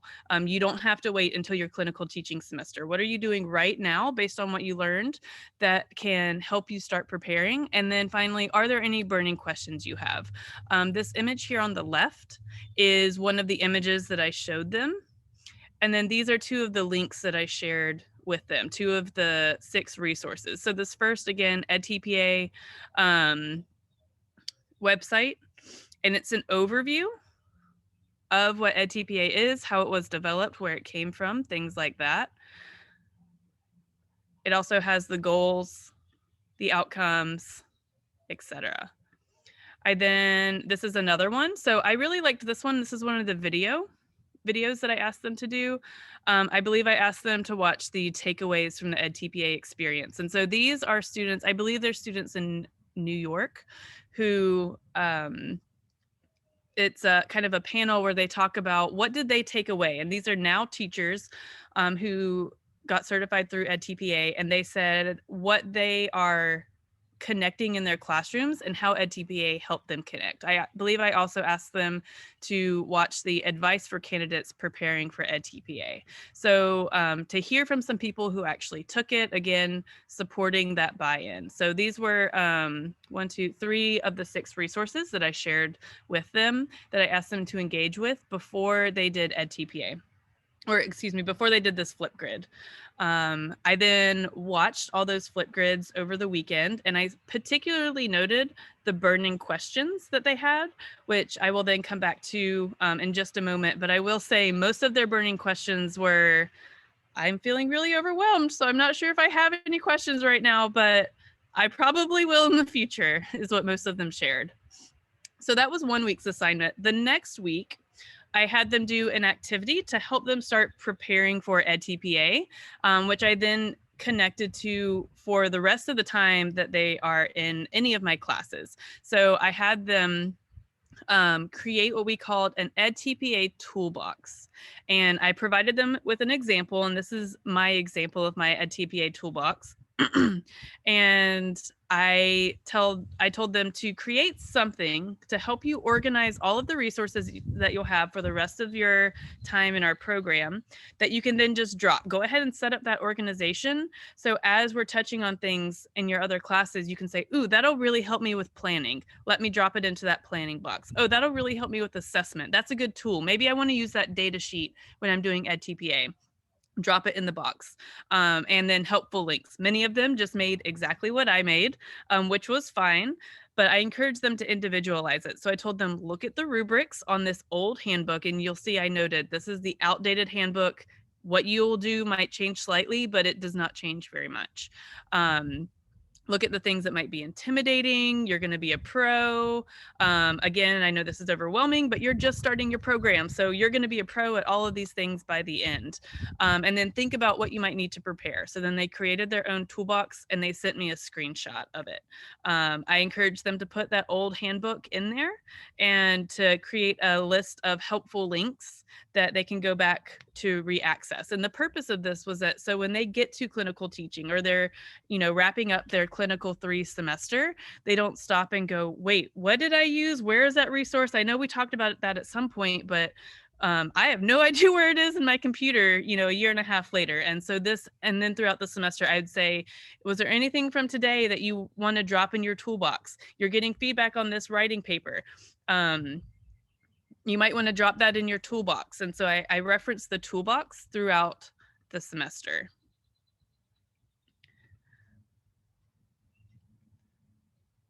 Yes, I can definitely share the write-up of the assignment, and we'll share these slides as well. So I said I would come back to those burning questions. These next couple slides, I'm not going to talk through. I'm going to speed through them, but it was a brief presentation that I made for our students that I share with them after they make the Flipgrid videos about edTPA to address questions. And also I listened to, I asked them to say, what is edTPA? If some of them were wrong about what they said, I would say, remember, this is actually what it is. I'm hearing some misconceptions. This is what it is. So I clarified the edTPA process for them. This was for this cohort specifically. I haven't updated it, but just kind of saying, this is what you're going to do. So we're talking about it now. This is during your student teaching semester. So you're going to start student teaching, then you're going to get parent permission. Then over a couple weeks, you're going to finish teaching and you're going to get this stuff, and then you're going to submit, and you're going to have support from all of us throughout that time. So just to kind of explain for that, reminding them to prepare. So we're doing Flipgrid right now. That helps you get used to being on camera, because guess what? For edTPA, I've had some students that say they do like Flipgrid, but a couple say, I hate being on camera. And I say, guess what? That's how you're going to get certified. So we're getting used to that and providing feedback to each other. How we're adapting writing, because guess what? Now you get certified by writing. So you have to be good at writing. So we're doing that. So I help prompt them with plugging in all of these different things we're doing to say, hey, I know this is overwhelming. We're preparing you for this. And then I always harp on, if you ever have students that ask you about a specific component of an assignment, and if your response has ever been, it's in the rubric, anyone else struggle with that? I feel like I say that 1,000 times a semester. Read the rubric, right? I tell them, the rubrics for edTPA, you are practicing aligning what you're doing with the rubric. This is a real life skill, and this is how you're going to get certified. So I really harp on that in my classroom. I found this really cool website helpful thing for students, and I am just now noticing it's actually from goreact.com. I don't know if that's the same GoReact, but I generally tell my students to avoid blogs because they are not governed by necessarily science and things like that. Anyone can write one and put it up, but I, having gone through edTPA myself, as well as gone through the scoring training, I found these tips really helpful. And so I share it with my students, and I'm happy to, I'll just drop that in the chat right now if anyone else wants it. But I say, here's some tips. And then I talk about the pros of edTPA from my own viewpoint. Again, just working on buying in. Yes, it's overwhelming. Yes, it seems like a lot of work, but this is why it is really good. And then for Texas specifically, someone asked about Texas data. And so I shared with them from this resource over here on the side, I put this table together. These are the top 20 ranked states in the country for education, and those with yellow stars, I believe, I should have put a legend on the side. I believe the yellow stars are states who are certified by edTPA, and the white stars have certain institutions that certify by edTPA or components of the state certify, but it's not a statewide thing yet. So I showed them, look, some of the best states in the country in education are certifying through edTPA. So again, just trying to get that buy-in a little bit. So this is something I share with my students. And then this is an example of how I started to adapt some of the language in my syllabi. This is for my instructional strategies class. This used to be kind of a before instruction and then instruction itself sections. And I changed that to the actual task names. And so that's now in the syllabus. So when they're going to do those tasks, they can identify those things in the syllabus and say, oh yeah, culture and preferences. We talked about that. That goes in task 1. So planning for instruction, all those things that they're doing to learn about the student's needs, individualization. It's now called planning for instruction in my syllabus. The actual instructional strategies that we're using is now called instructing and engaging students, which is what task 2 is called. And then I'll hand it over to Fogarty to talk about our unit plan. So this is Hi, thank you. And just for the record, Erin's our secret weapon because she completed edTPA as in her teacher prep. So she's our resident expert. So I'm sure she's willing to help anybody out because she's been really great in helping us through some of these big ideas. So I teach a course, SPED 302. It's at the very, very beginning. It's a pre-program, and this is where they're learning how to teach and write lesson plans. And one of the things that I've done to adapt to edTPA is they usually do 3 micro teaches in this class in the past. And so they write a lesson and they teach to their peers and get feedback. But this year, what I did was, because this group will be going through the edTPA process, I created a unit plan. And they got to work on the unit plan with their peers or with the partners. So they did it together. So it was less intimidating. And it basically, I just pulled a lot of the commentary that Erin showed you earlier that the students had to complete, and they had to complete 4 lessons that built on each other because that will be a part of the instructional task. In task 2, they have to have a couple lessons that build upon each other. So I went ahead and started that process that they got to work with the peer on. I have the same language used from edTPA from what they need to write. But just the simple version, because this is their first time to even learn how to teach. So it's very, very stripped down, just very basic, provided feedback so that they'll know what to do. I will also have the same students when they are clinical teaching 3. And so when I have them in the spring, we're going to do the same unit based on reading, but we're going to make it all the way through the complete cycle, because the next semester there'll be student independent teaching. And so they've had it at the beginning, and then we're going to expand it, clinical 3, with the same prompts. We're just going to use most of the ones from edTPA. That way they'll be able to get feedback again before they have to do it on their own in clinical teaching. Erin, if you want to click on that, I mean, it's pretty basic. It's, it looks also very similar to what Dr. Hammer said she was doing. So this isn't anything revolutionary or anything. It's just really trying to pull out the pieces that the students will need to complete as they go through. So yeah, so we pulled out a lot of that language.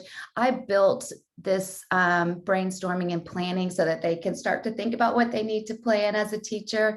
But if you scroll down, Erin, to so that is literally the same, almost the same chart from the edTPA. And then the questions that you'll see below are also from the commentary. Those questions are this from there that they have to answer before. And that's not all of them. Again, as they go through, we'll add more of the prompts that they're ready for. They weren't ready for them all right now. They're still very, very beginning, still learning how to write a lesson plan. So that was, that's one of the assignments that will go, and that's how we're scaffolding it as we go through the program, and that will just become more complex as they go through. So there you go. There's our, so there you go. And I want to add one more thing that I love that Dr. Fogarty did on that, was she highlighted the research concepts piece.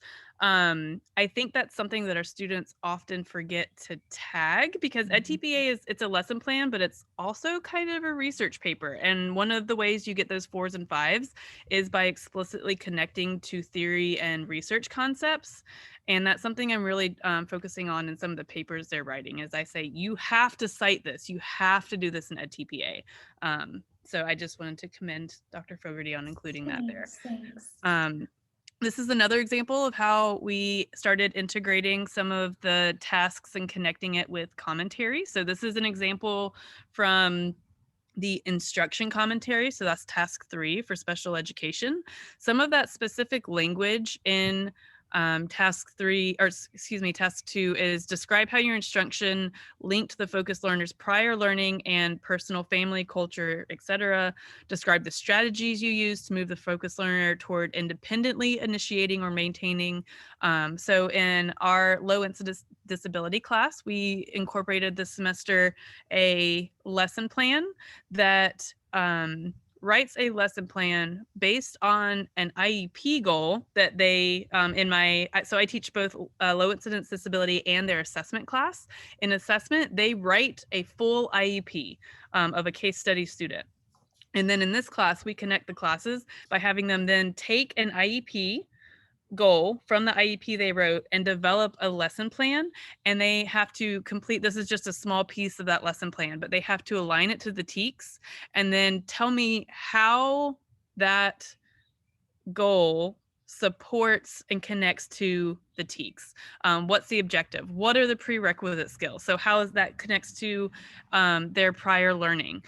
What is their criterion? And I ask them, why is this appropriate for that student? Both for the goal and the student based on their previous skill acquisition. How are you going to measurement? So that measure it, that ties to assessment. And then throughout that lesson plan, they also talk about prompting strategies, supports, assistive technology, communication needs. And so this is all explicitly linking to what they will need to do for this task. And I prompt them to put this again in their toolbox. So when they go to do the actual lesson plans, they have models of how they already connected to these things. So that's just another example of how we adapted some things to more explicitly connect with this language and the rubrics. And then number 4.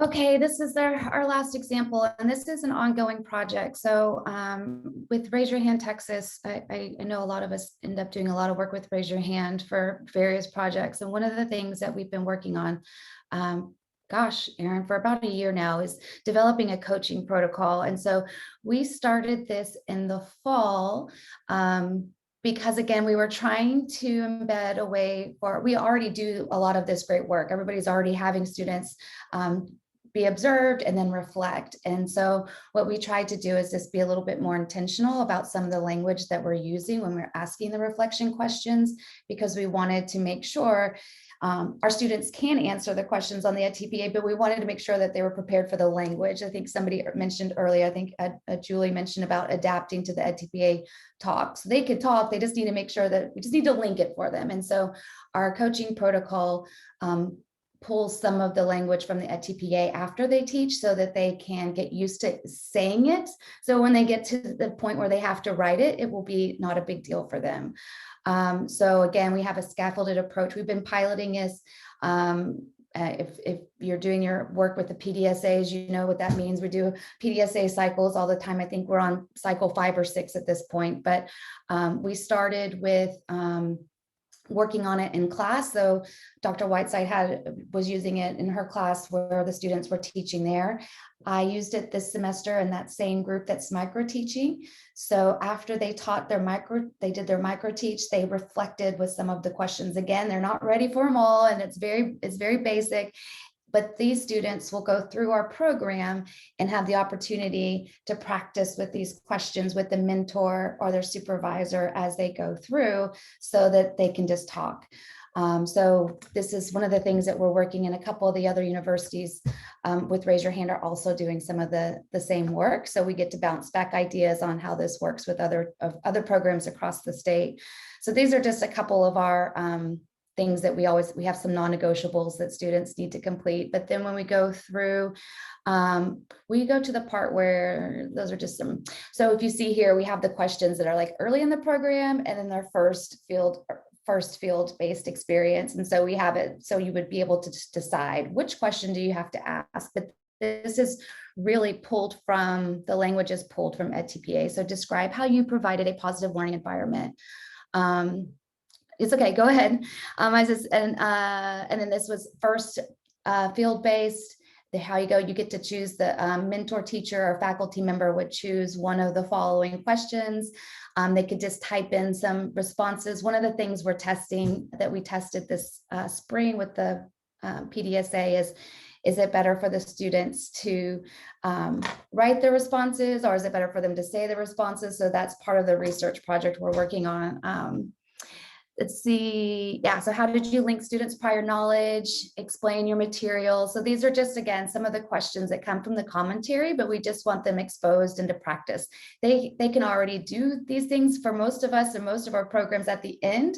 We're just trying to make a more explicit link to what they're going to be. Because like Erin said earlier, we're trying to reduce that cognitive load. We don't want them to freak out. At the end, we can just say, you've been doing this since pre-program. So everything you already know how to do, you just now get to go shine and do it on your own. And so this is hopefully, again, this is in its pilot early stages. Hopefully by the fall, we'll have it kind of landed on a final draft, and the students, again, will have it when they go through the early field, when they're teaching in class to each other, if they're virtual teaching, whatever they're doing, they're being asked to reflect in this manner.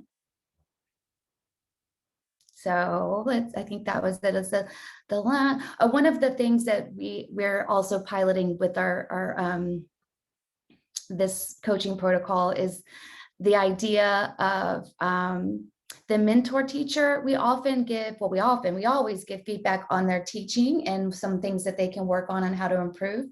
But with this, we're also trying to give them areas to improve on their reflection. So if they didn't know how to answer a question, like there's a question about engaging, how did you engage your students? If they couldn't say something about that, then we say to them, next time when you're teaching, really pay attention to how your students are engaged, how they're responding to your feedback. And so we try to give them a little bit of reflection coaching goals, because we always do on their teaching skills, but we're adding to with the reflection goals. Like what do you need to think about when you're teaching to make sure that you know what's happening in your classroom? So that's one of the things we're also piloting with this coaching protocol. Susan says, can you expand on what a micro teaching episode? Yeah, so in my early class, like I said, SPED 302, they are really basically learning how to write a lesson. And so they write a lesson plan, their first one. They do peer feedback to each other. Well, first they get to review lessons from previous semesters where they mark it up and give feedback to students from the past. And then they do peer review for each other when they write their first lesson. And then I look at it. So we have like a kind of a review cycle. And then they really just stand up and teach. And it's a 7 minutes. And I tell them what I really want them to highlight. For us, we're super into explicit teaching. So we do the I do, we do model, lead, test model. And so I really am like, I really need to see your I do and your we do. That's my main, you have to walk out of here knowing those two things. And so we really practice that. Their peers give them feedback on the same observation form that I give them feedback on. And then they write a reflection about their lesson, and then they do it again 2 more times. So we really do that whole class is writing lessons, standing up, teaching, reflecting, and they're terrified, and it's fun to watch them grow, because the first one they're literally shaking, and by the end they're like, oh, we got this. And so it's a fun to see them. And then it's super fun because I teach them there where they're shaking. And then I see them at graduation as like these butterfly, full blown, like metamorphosis teachers. And I'm like, I remember when you couldn't even stand up and say, your name as a teacher. And now they're like, anyway, so it's pretty cool to see that happen. So that's just how that class has been going for years and years. And that's the class that I've replaced the third micro teach with the unit plan. And so I'm hoping to expand on that in this fall and make that a co-teach opportunity for them to do that. And so we can practice co-teaching too, because that's also such a big deal for us. But does that answer, Susan? Awesome. I see we have lots of SPED converts. Come on over. Come on. We love having as many people as we can in SPED. Yes, come on. Come one, come all. Okay, and then Bilingual is going to share some awesome strategies that they've used to start incorporating as well.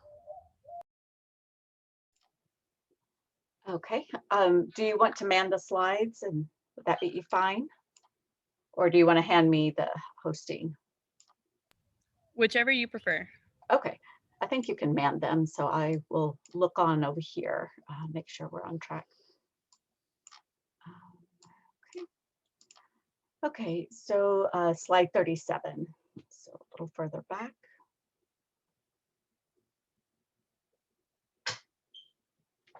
Okay, so for bilingual education, we don't have our own handbook, and so we are going to be following the elementary path handbook.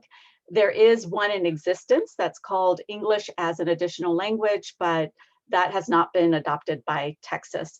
So I'm not familiar with what the actual differences are there, but since it's not being adopted, then that's not something that we need to focus on. However, the whole process is very replete with the importance of academic language building for the students and then for the clinical teachers as well. And so all of these tasks embed beautifully with the coursework that we do. So next slide. So we have some of the artifacts that our students need to focus on and be able to produce. Obviously, lesson plans, instructional materials, assessment materials, video clips, and student work samples. And so again, just kind of like the SPED layout, being able to create those folders by task and being able to put some of these materials in there. So when it comes time to use that, then those will be available, but having them think in terms of their assignments as artifacts that also reflect the edTPA process. And so our students are going to be judged in terms of planning, instruction, assessment, their ability to analyze their teaching, and then their academic language, which is going to be, especially the last two, I think in our program especially, it's going to be an area of focus for us. And so one of the things that I have noticed with our students is that they tend to use circumlocutions. And so sometimes if they don't have the exact vocabulary word for a pedagogical concept, they'll just kind of talk around that and try to convey that message. And so as instructors, we're going to have to force them to actually use the language of edTPA, the language of educational pedagogy. And so one of the ideas for that is going to be, like, in their writing, we're going to have an opportunity for them to have two things. So one, a professional lexicon. And so that's basically, some of them keep one for Spanish because their Spanish isn't their strongest first language, or it is their first language, but sometimes in terms of academic language proficiency, it's one where they are still acquiring vocabulary words, especially professional vocabulary, encouraging them to keep a lexicon so that they can revisit that and incorporate that into their writing, and so that they have that language, the vocabulary, the definitions of those. And then a second one that we're going to require as well is, I guess I'm going to name this like a principles of education with citations. And so as we cover different topics in class, encouraging them to create a file where they are basically putting in principles of education with the vocabulary and with citation. So for example, one big one in bilingual education is that we don't translate verbatim. So we're not giving instruction in one language and immediately translating, because that's not effective practice. And so the student will revert and just wait till you speak the concept in their own language. And so then they become, in essence, trained to not even try to make an effort to understand the target language. And so instead of just saying that that's a principle, having them articulate that, cite it with where does this principle come from, what concepts support this, and things like that. So they actually have little paragraphs of principles that they, again, when it comes time for their writing, some of that writing will already be in place with citations and the correct vocabulary. So those are some examples where we are going to help them in terms of developing that academic language. In terms of analyzing teaching, what we're going to do there is encourage more of peer analysis. And so the students do record themselves in junior field in the classroom, and we do have an assignment where they work with peers and they evaluate each other's teaching. And usually they have like a little rubric that they analyze this with. And so now just revamping that rubric so that it has more of the edTPA elements. And then when the feedback goes back to the clinical teacher, instead of just a general reflection, then a reflection that's going to require them to analyze their teaching based on the edTPA type of rubric. So we're going to be revamping that to hit some of those areas and make that a little bit tighter in what we're doing. Okay, next slide. So modeling is another thing that's going to be important for our instructors, and not only modeling, but kind of indicating what we're modeling. And so that's one of the things that when we were evaluated by TPI US, yes, some of us were doing, some of the strategies in the classroom, like differentiating instruction, but we didn't say it. And so that's the piece that they said was missing. So for modeling differentiating instruction with our students in that moment, to be able to say that, okay, so now we're going to break up into groups, and the reason for this is we're going to do X, and this is one way that you can quickly differentiate instruction or something like that. So using us being more deliberate in incorporating that language and those concepts is going to be important, so that they're hearing it from us, being able to experience it that way, and so then it's easier for them to implement in the classroom. So also our instruction, more student centered, and so looking at ways. So Teaching Works had, an excellent session. I don't remember when it was, maybe two sessions ago, where it was just on video and the use of video. And so one example was playing a video like an Atlas video, and then stopping and having different cues, like predicting what do you think is going to happen next, or what should the teacher do next in this sequence.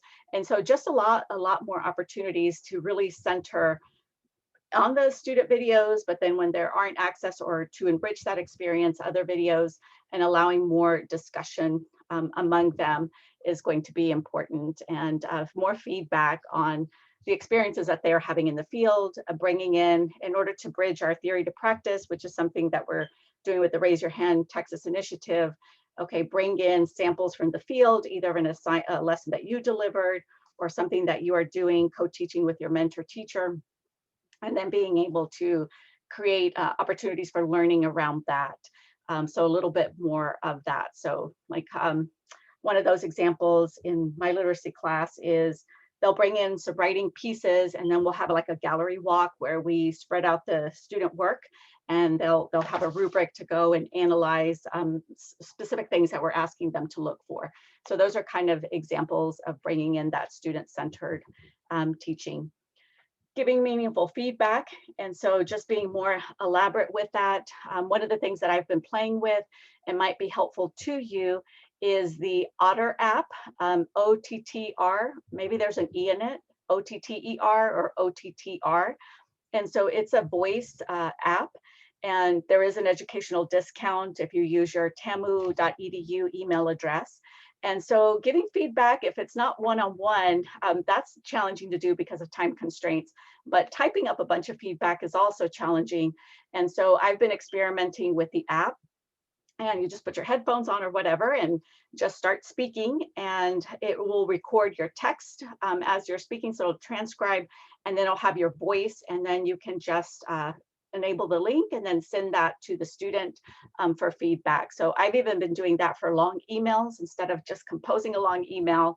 You know, sometimes being able to just send that voice is going to be much more efficient. And so that might be a way that you can enrich your meaningful feedback. And you are able to copy your text and clean it up if you wanted to make something more formal. And so maybe this will be a way that we can provide better quality feedback without it taking years to give feedback to each student. And then again, assessing their learning, helping them assess their own learning as well, like in comparison to the rubrics, is going to be important.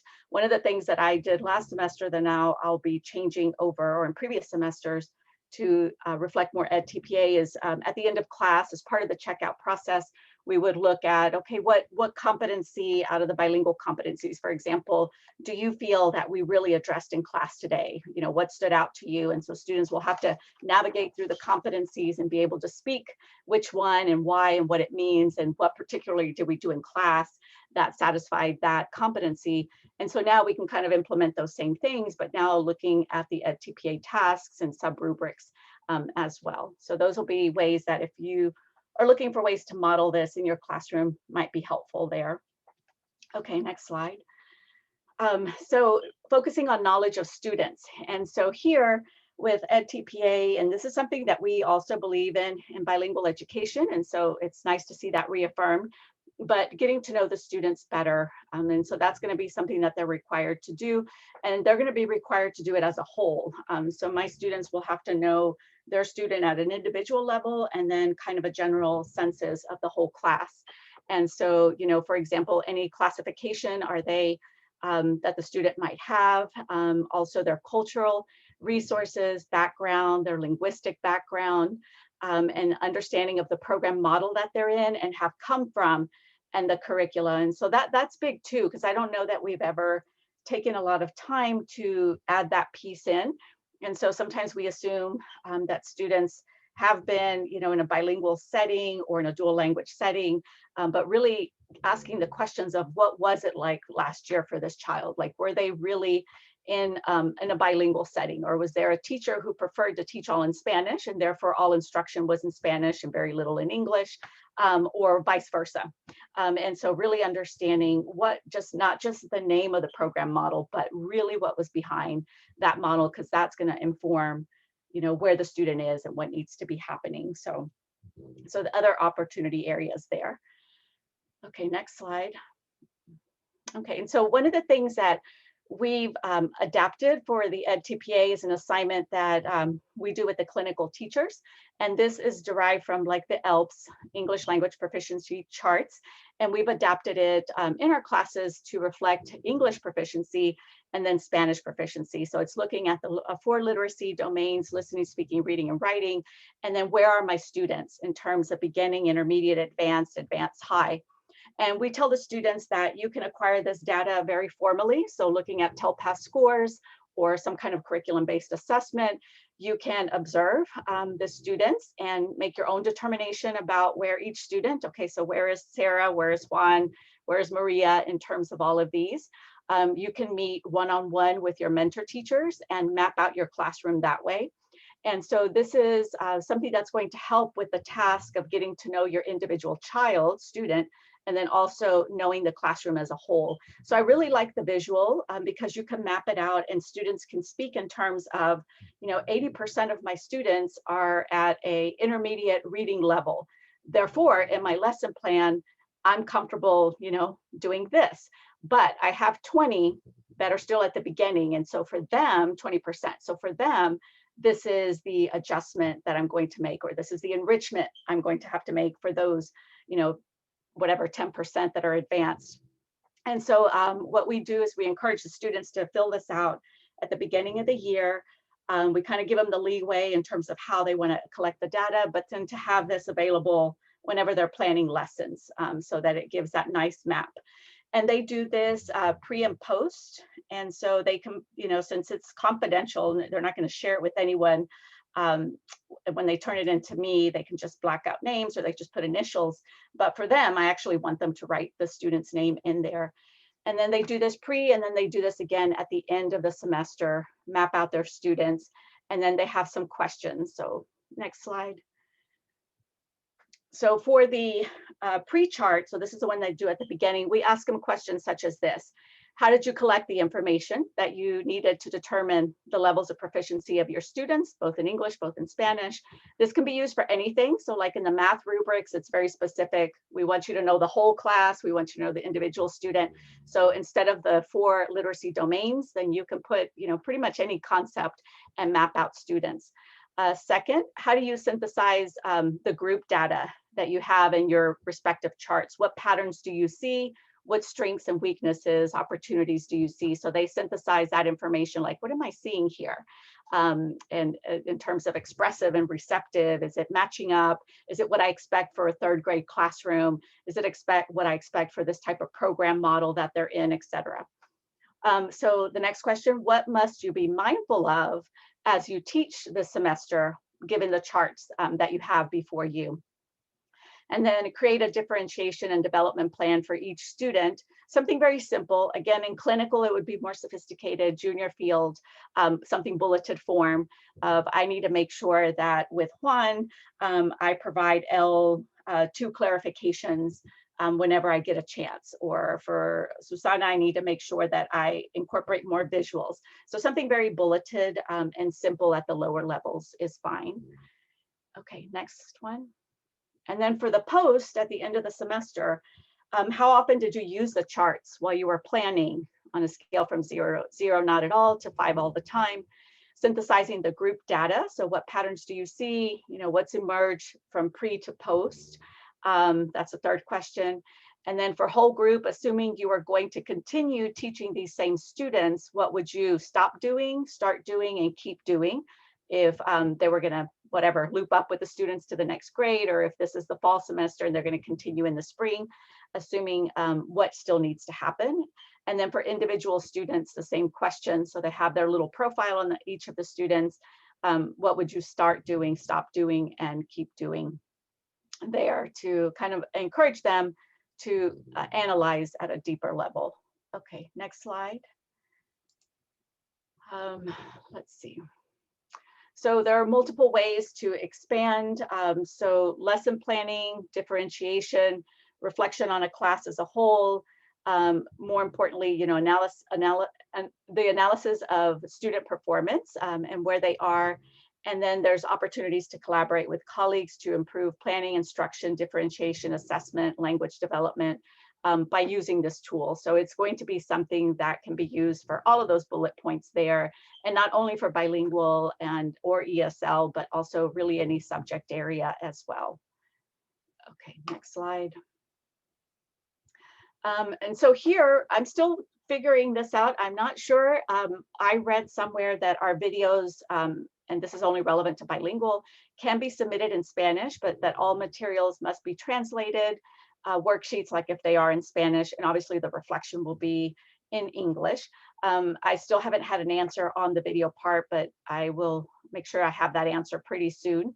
And because that'll pose some interesting challenges if our students are in an exclusively Spanish-speaking environment. For example, they're in a dual language program and they're placed on the Spanish side only. then we need to figure out how to have them have opportunities to teach in English so that they can submit their videos. So I'm still working on that one. So we need to practice more writing in our classes. And so that's, and encouraging them to be critical with their writing and concise with their writing. I know they're not going to be very happy about that at first, but that needs to be an integral piece just so that they are more proficient when it comes to the actual submissions that they have. And again, continuously using the language of edTPA, just like Special Ed expressed, is going to help our students make these connections much easier as well. So now I'll hand it over to Dr. Neshba, and she'll just share like just an overview of some rubrics where this activity or task or whatever you want to call it really helps inform these three. And she'll do so quickly because I know we're at lunch. Yes, we only have a few slides, I promise. So these are just a connection like Dr. Wolichowski said. So looking at task 1 has rubric 2. And so these charts, the ELPS again is English language proficiency standards, and this SLPS is a Spanish language proficiency standards. So we're really trying to make our students focus on the strengths and also areas to grow in these 2 different languages. But so we're looking specifically, of course, that they are more towards levels 4 and 5. So how does the candidate use knowledge of his or her students to target support for students' literacy learning? So specifically, making sure that they're tied to their objectives and that they're including specific strategies. And so one thing I'll mention very quickly too is that even in our ESL courses, we also address the ELPS, not so much the Spanish, but we definitely talk about the English language proficiency standards, and our ESL courses are required for our EC through 6 and 4 through 8 majors. So I mentioned that because this is something that all of our students are going to be familiar with after they've taken 363, because not only are they aware of the requirements of the standards, but also how to differentiate between those different domains, what the different proficiency levels look like too. So beginning through advanced high. So I just wanted to mention that. You can move on to the next one. And then we also tackle rubric 3, which is using knowledge of students to inform teaching and learning. So how does the candidate use knowledge to justify their instructional plan? So that's another thing we tackle also in our bilingual clinical phase, but also in 363 when they write lesson plans. So I mentioned that too, because this is all, tied into what we all do as well as bilingual.